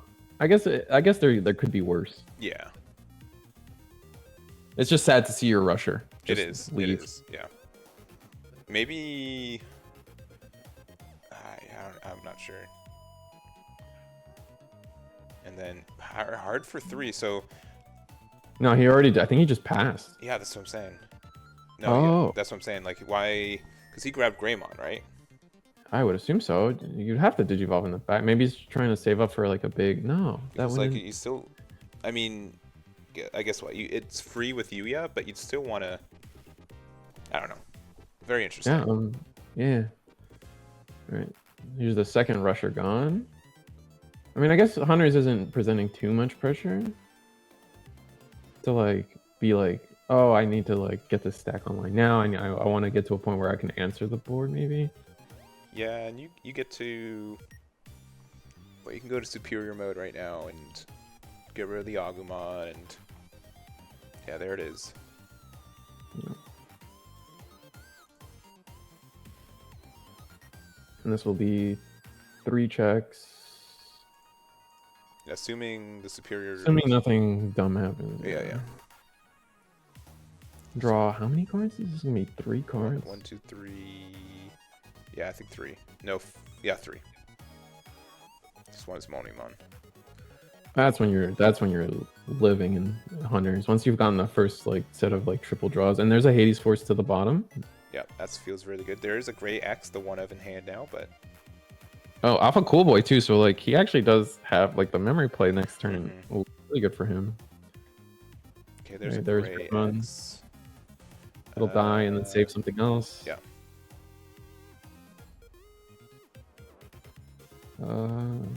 Yeah, he's gonna do that effect. Save the Omni.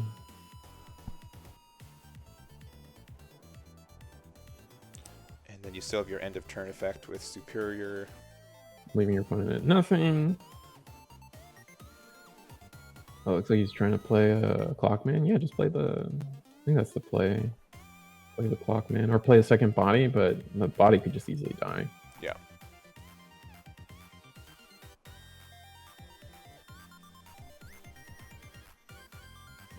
This is another superior mode, so he'll be able to answer back.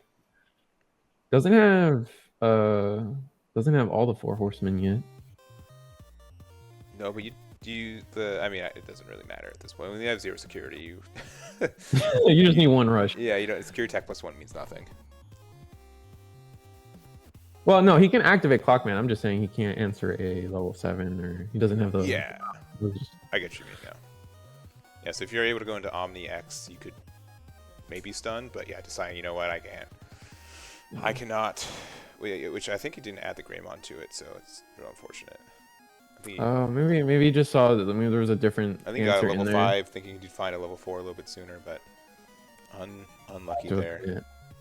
So go for it. Would you make that same play? Like if you were missing, let's say you were missing your 4 and your 5, and you just revealed a 4 and a 5. Do you take the 4 or do you take the 5, hoping that like your ratios, like I have more 4s, so I should see more 4s? I think I grab the 4.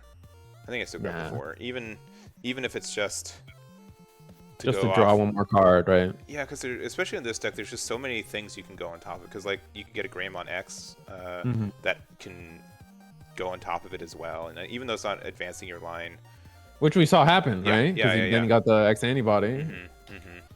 But that doesn't, even though they would have been able to get like 3 more draws, would not have guaranteed two Digivolving and 1 from Cool Boy, which is where the 3 is, but would not have guaranteed that you saw level 5. So it's just tough. It's obviously just very, very tough.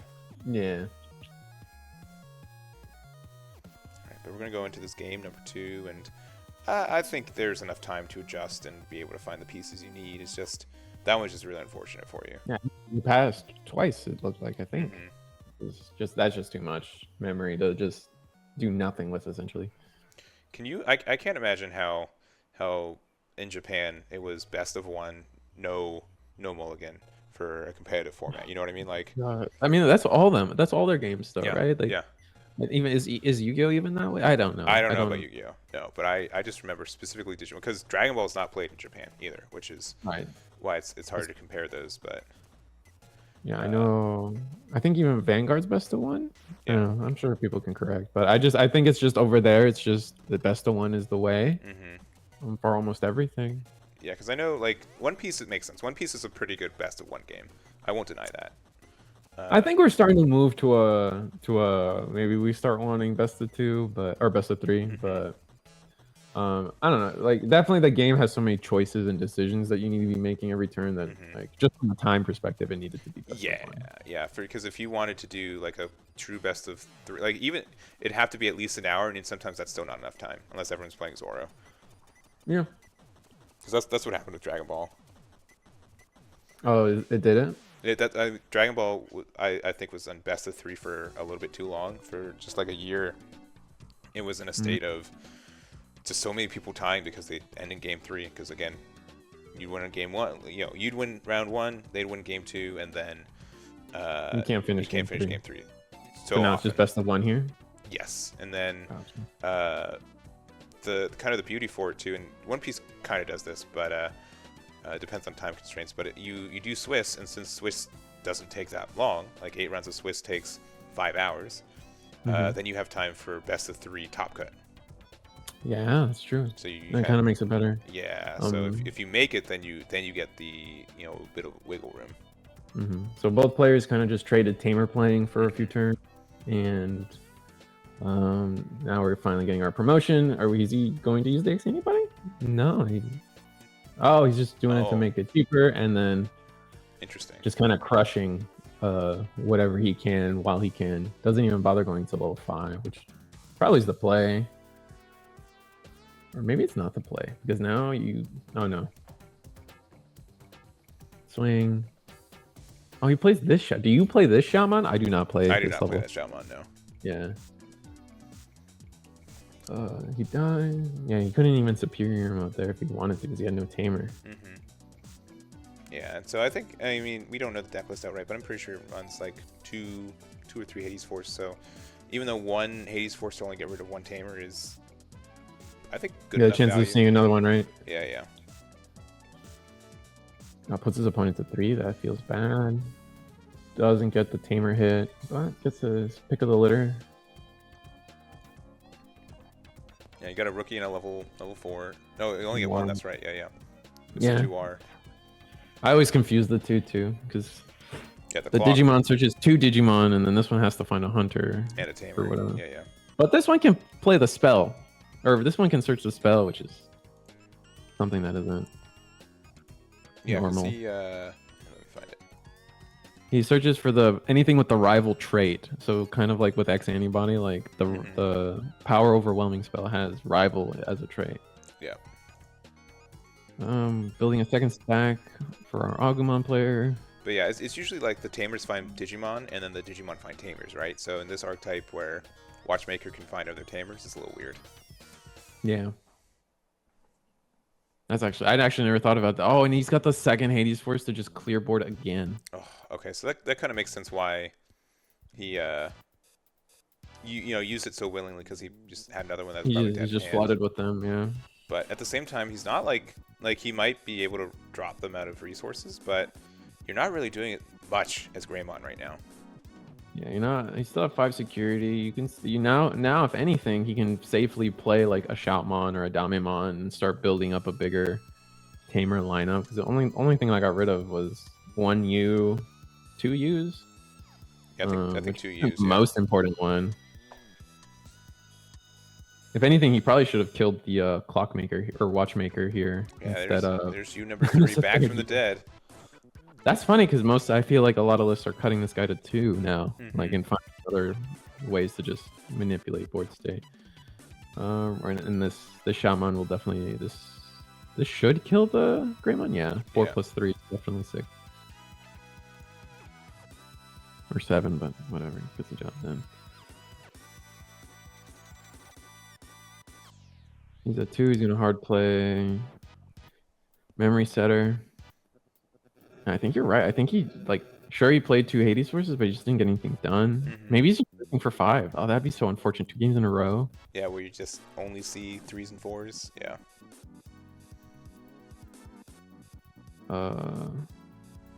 Okay, U effect to place 1 under. We're gonna swing with Dracmon. It dies, draw card.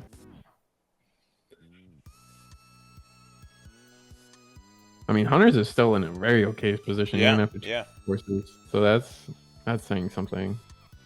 They've still pretty much recurred a lot of the, like, they didn't lose a lot of resources. The Hades Force, like, really hurts when you get rid of Tamers that also have the sources underneath it, right? Oh, yeah. But that generally was not the case. And then 1, 2, oh, you find a Tamer. Oh, he gets the hit. Yeah, that's... I would not have believed that 2 Hades Forces had came down for this match. This looks like a normal game. Yeah. Oh, it has to put his opponent. It has to put his opponent to 4. So if he finds the 5 finally. Let's see, is anyone playing security control today? I didn't see it. If they are, they. We saw Beelstar, if that counts. Yeah, that's half and half, right? No, but no, we did not see any of the new gen yellow green. I think it is. I haven't been paying attention to the new security control that's been running around. It's really neat. You will go into time, so. Oh, it's a win game 1 and hope for the best. Yeah. All right. Okay. 2 more Tamers gone. Yeah. So Black or Gray. And these ones actually had stuff under, but this is actually. Quartzmon can't come down, or can it? Yeah, it can. Yeah. I keep forgetting. Quartzmon could come down and then like shut a lot of this down. However. Oh no, it can't digivolve on top of a red level 5. Right? Red, yeah, okay. Yeah. It's purple. Yeah, only purple. Oh, only purple. Okay. At least in this deck, assuming he doesn't run green or yellow, which I think is. Yeah. Okay. Pretty fair.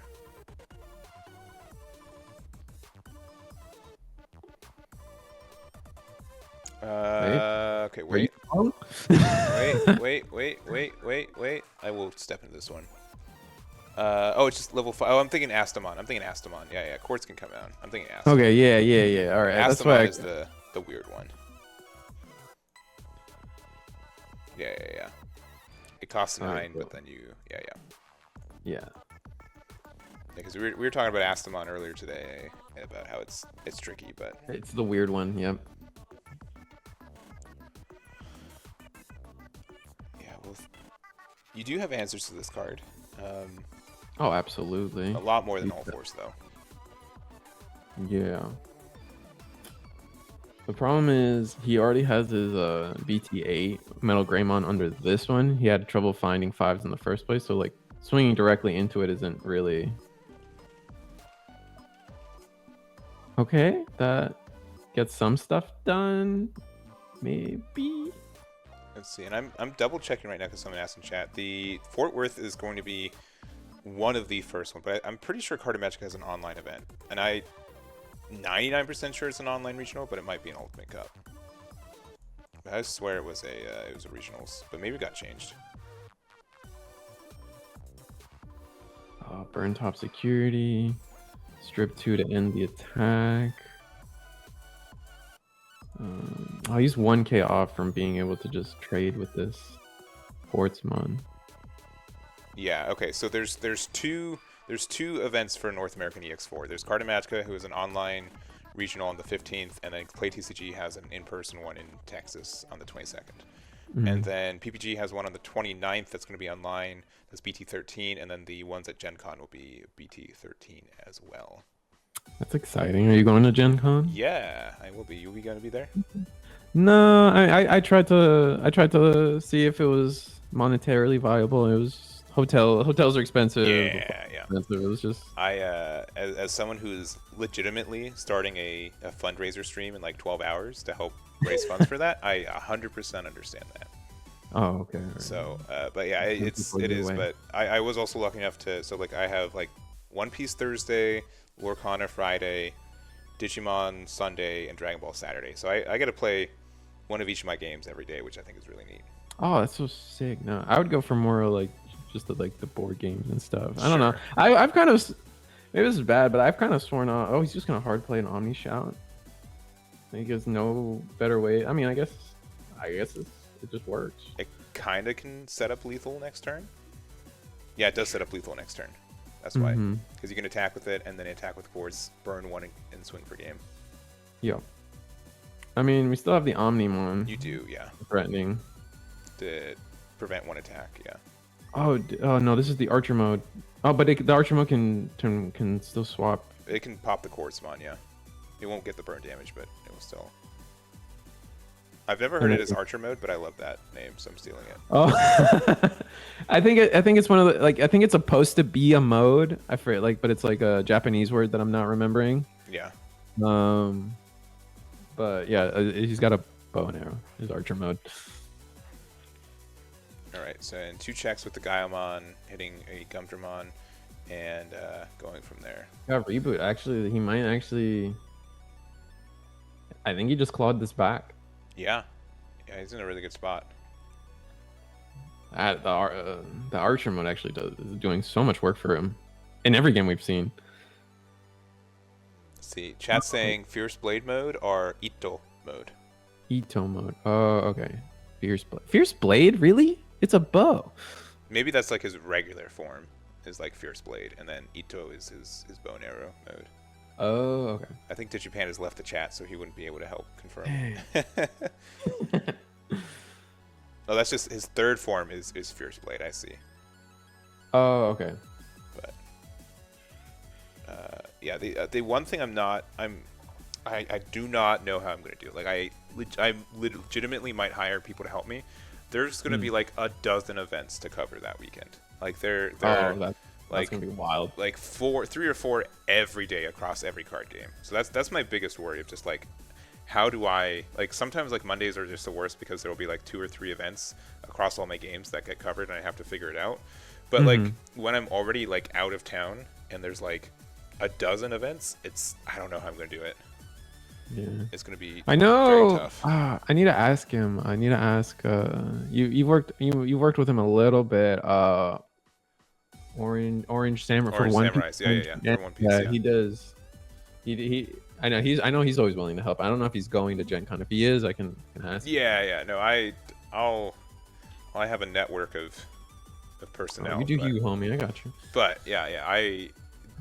Your inbox might get some messages for help. We'll see. So we played another Clockmon to just pass turn and hope for the best. I think Greymon's got this on lock now, though. Yeah, I agree. Like you've just got all the tempo. You've got a blocker with reboot now. You have Omni, who's also popping something every swing. It can have like an emergency button of a negate as well. So. Yep. And he can swing in directly into something. No, he can't. No. Yeah. Because you do have the metal brand underneath, but you just aren't the right type anymore. Yep. He's gonna pop the Omni. That's probably the play. Probably just in case like Quartz is gonna come down again. Absolutely. And he's gonna block it, which is actually good for Black or Gray. I think as the hunter player, you're kind of hoping for Tamers and Security to strike, try to like get like just some kind of pop off. For sure. No, I just kind of sworn off of like big events. Like I did Digifest was like Miami was like a big event. I did Nationals where we met, and then. Even with Nationals, I didn't even take it seriously. I was just like, I'm here to see people. Yeah. No, I was happy with my performance of Digifest, and that was it. I was like, I'm done. And now with like store championships, like not giving invites anymore, it's like it's hard to care. I don't know. I understand that too, and I'm usually too busy to play as well. Like I imagine. I somewhat bank on being able to cover tournaments, and so I just like, I won't sign up, I'll be fine, and it normally works out, so that's nice. But yeah, I generally do not make a lot of comments on like the actual thing of competitive play, just because I just don't have the actual experience and like firsthand experience, you know. Yeah. It's I don't want to just say like, oh well, I think this based off my observations, but not my like actual experience, you know. I think it's still fair to do things based on your experience or visual experience. Sure, Like, I don't think. yeah. I think like if John Madden can do football like from a desk like and judge people with a marker like I feel like Digimon is simpler than. So you're saying there's gonna be like Eggman's Digimon card game 2025 coming out? I'll just keep that'd be doing sick, dude. I'd be so happy for you. Yearly iteration. Yeah, that'd be great. Yeah, I don't know. Like I think knowledge. Like at the end of the day, Digimon is strictly a game of knowledge, right? Yes. Yeah. So, I mean, you can have that knowledge without playing it yourself. The only knowledge we're missing is, are they making the optimal play with their hand? Because we don't know the hand. For sure. Yeah, I agree with that too. So, but yeah, I really do like playing, and it's just a shame that there's just so much has to either go right or has to go wrong for me to be able to do that. Oh yeah, I feel that. So being able to have and Gen Con famously just charges like an arm and a leg for internet and everything else. So I'm like, I'm not even gonna pretend like there's a chance for any recording, commentating, whatever. And I'm just gonna try and enjoy the weekend. And then Monday just die covering a dozen events again. Oh, you're doing good, homie. Oh, see, this is what I was saying. It's like another. I guess it was Toguru, so it didn't matter. But if he was able to get this photographer for free, having the block, he would have the blocker still. Well, it would die to the Omni X-Wing anyway, but yeah, at least you would have had this tamer last turn. Sure.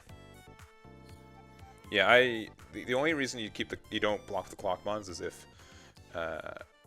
even if you go into courts, they just be dead cards anyways. So I don't know. I think you're okay with not blocking, because then you could have had 2 cards out and then you could have attacked for game potentially. Yeah, that's kind of where I'm seeing it from. It's just like your out is not to block. Your out is to there's everything in security, and I'm gonna get to play it. Yeah, for sure. But yeah, I this might be a weird take. Yeah, I like playing these card games, believe it or not, and I don't just like covering. Yeah, crazy, and and it is just so much of a overhead to get. Like I used to do a lot more playtesting stuff for Digimon, but having to get the cards, sleeve them up, make a deck, get a person to be able to play with for 2 to 3 hours, not have them cancel on me an hour beforehand because they weren't feeling it that day, is just real rough. It's just it took a lot from me. No, for sure. And I don't think, like I said, I don't think you're missing out on the fun of playing, but I don't think your knowledge is suffering too much. Like no, I think or I can still, quote unquote, do my job. And yeah, our Hunters player is gonna scoop it up. Yeah, I think that's fair. So that's game 2. Did he win the first game? That's game 2. Yeah. So we're going to game 3. Sweet. But yeah, it is a shame. So I don't want to say cred. I don't want to say valor. I don't want to say clout. I want to say like your opinions matter, homie. Yeah. I'm not trying to say it's not. There's just so much. There's always like the onus of like, if you make YouTube content, you think you're hot shit with lack of saying anything. I try to be real. Avoid that. It is a very slippery slope that you can fall down to, and I do the same. And I generally try to just say these are my opinions or these are my experiences, and I must really believe it if I say this is the best, right? If this is the best deck, this is the best build. Like I try to stay away from those absolutes, like a Jedi does. So, but it's just always a balance. It's always a balance for me.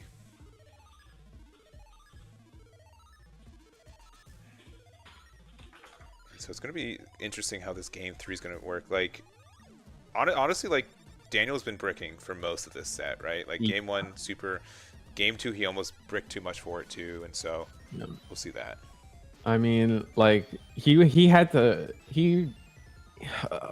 he played 2 Hades Force that game and still had to try to claw back. And to a Black War Greymon popping 2 more tamers, and it was still close. Yeah. And that's how bricked he was at the start of that. Yeah.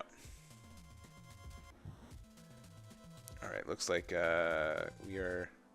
Hunters might go first. Yeah, and they're happy with their hand, and Daniel just can't catch a break. He's He has getting again. Yeah, still.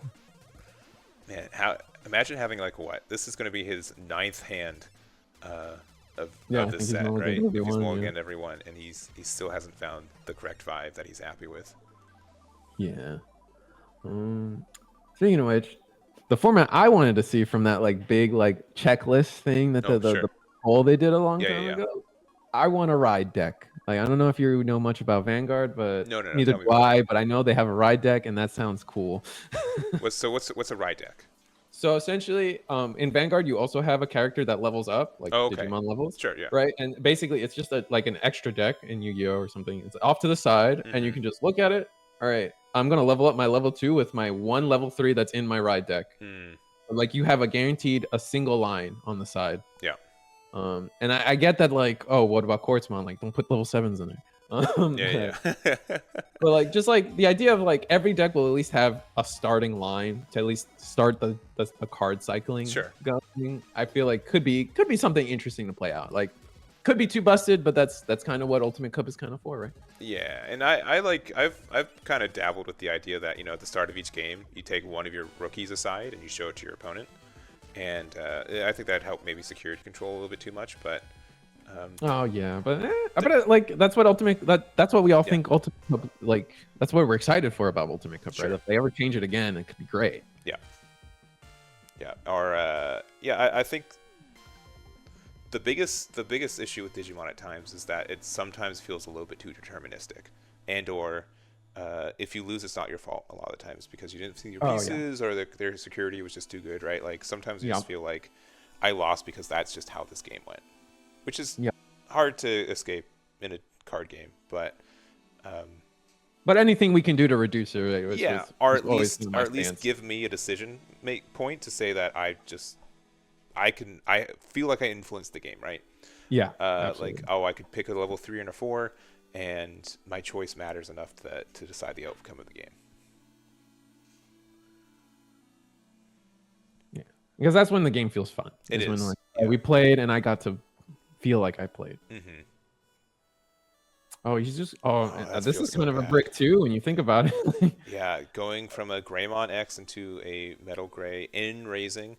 X, double. Oh my god, no way! It felt like you just threw away like 7 memory on that play. Yeah, because he had to put his opponent to 4. Yeah. Oh my god, no way. Swing, and this Shaman lived the first swing, so we're getting a second swing off of it. We're getting to get a third swing if we don't answer, and then Gummymon. Send in the gummy bear, right? Yeah, send it in. You don't need a Digivolve. It's dead anyway. Oh, we're Digivolving. Okay, we're trying to cheek out a 4th tamer. Draw for Digi. Yeah. 2, 3. Actually gets the 4th tamer. Busted.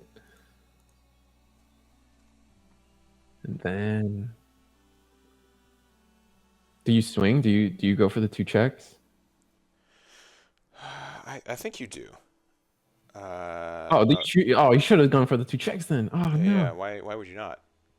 Okay. Oh, you would have got it. Oh, you would have had it. You would have had 2 checks. Yeah. I mean, unless you're really feeling the superior mode. But like, even then. Oh, the 2 checks are too valuable because like next turn, like worst case scenario is like, what could happen next turn for him? He could. We go into BT8 War Grade. Both Toggerus are dead. And then hard play another 5. Yep. 4, just to try to like keep as many bodies on the board as possible.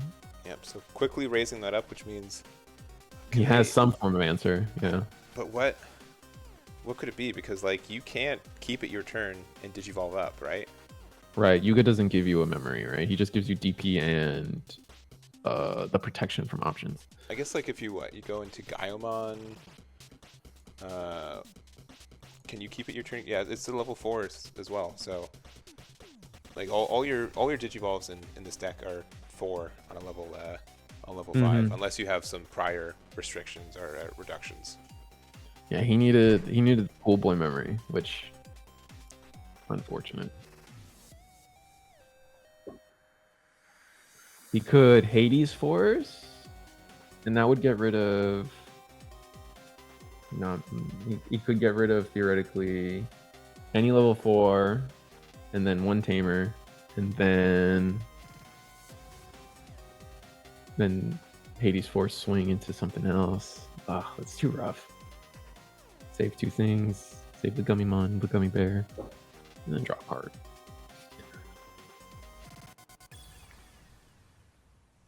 Oh, and then he's doing Digivolve for 4 into, all right, Archer mode. Limit the new Shoutmon, and I think might slow Hunters. You mean, oh, you mean the one that plays the Tamers? Maybe, but then That's hard. that is tricky. That they really need that card. The Hunters really doesn't work without Damemon in Shoutmon King mode. because like they just can't sustain tame like the kind of tamer output they need to put out. Oh, so he did a Archer mode to kill the Shoutmon, and then killed the Damemon. Now he's gonna reboot, and then he can't Digivolve anything. Or he did Digivolve the Damemon and swung into the Shoutmon. Yeah, that's what it was.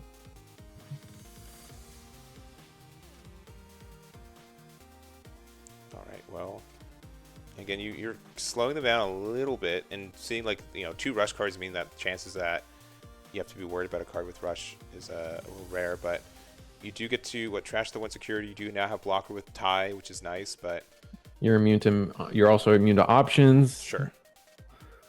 But yeah, it's just 1 superior mode, and it's over because he has the tamers for it. Yeah.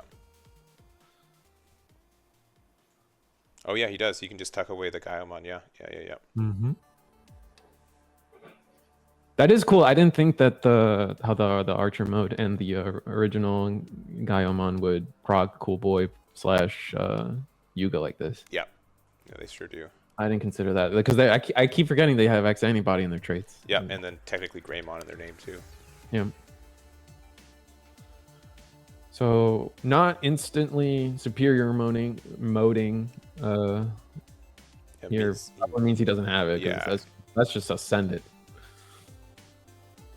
Okay, we're digging for it. He can still do it for 1 memory. So this would, if he found it, it would keep turn. Yeah, because you get all the reductions, and then you just need to have 4 underneath it, which you will have with the Rester underneath it as well. So yeah, you would be able to swing for 2. Okay, swing for 1. Oh, this is Hades Force. Oh, okay, no, you're safe. You could have blocked this too, right? Yeah, I think you're right. I think he should have just blocked it. Right. Is either that or because Watchmaker's online, because that could give security attack +1. Well, I mean, at that point, it's the same thing either way, right? Yeah. I feel like it would be the same, like, because I think you're afraid of the superior mode. If you get superior mode here, you lose either way. So, I guess it works out. If he clearly doesn't have the superior mode, then we're chilling. Yeah, that looks like not the case. So, okay. And then he doesn't. Oh, he gets to play our last horseman. Cool. So what's our big boy play? We 1, 2, 3. Greymon? Yeah. Oh man, I probably would have played an Agumon to see if I could fish out some like tamer memory here. I mean, if you Hades Force right now, you're in a really good spot for that. He's going to swing. Yeah, over the. Oh, he swings on the sideways one. Okay. Yeah. Digivolve for 2 in the back. I guess he just doesn't have much.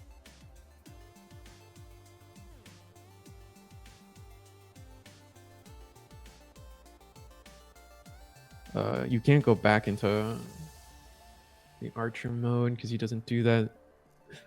No, he doesn't. Oh, okay. Omni X.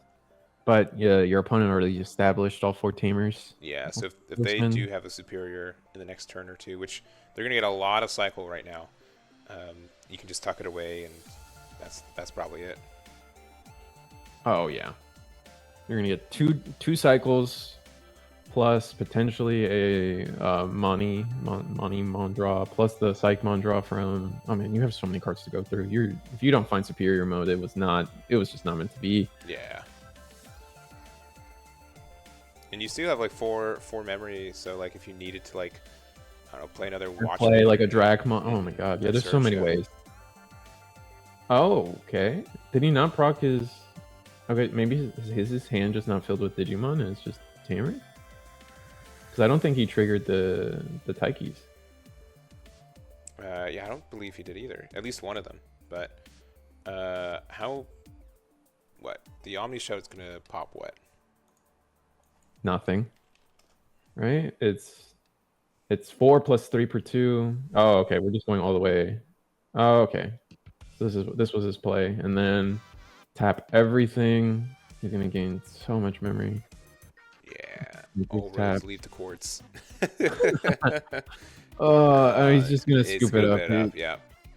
Yeah, can't come back from that. Just an yeah, without the memory. Oh, yeah. All his whole security was rookies.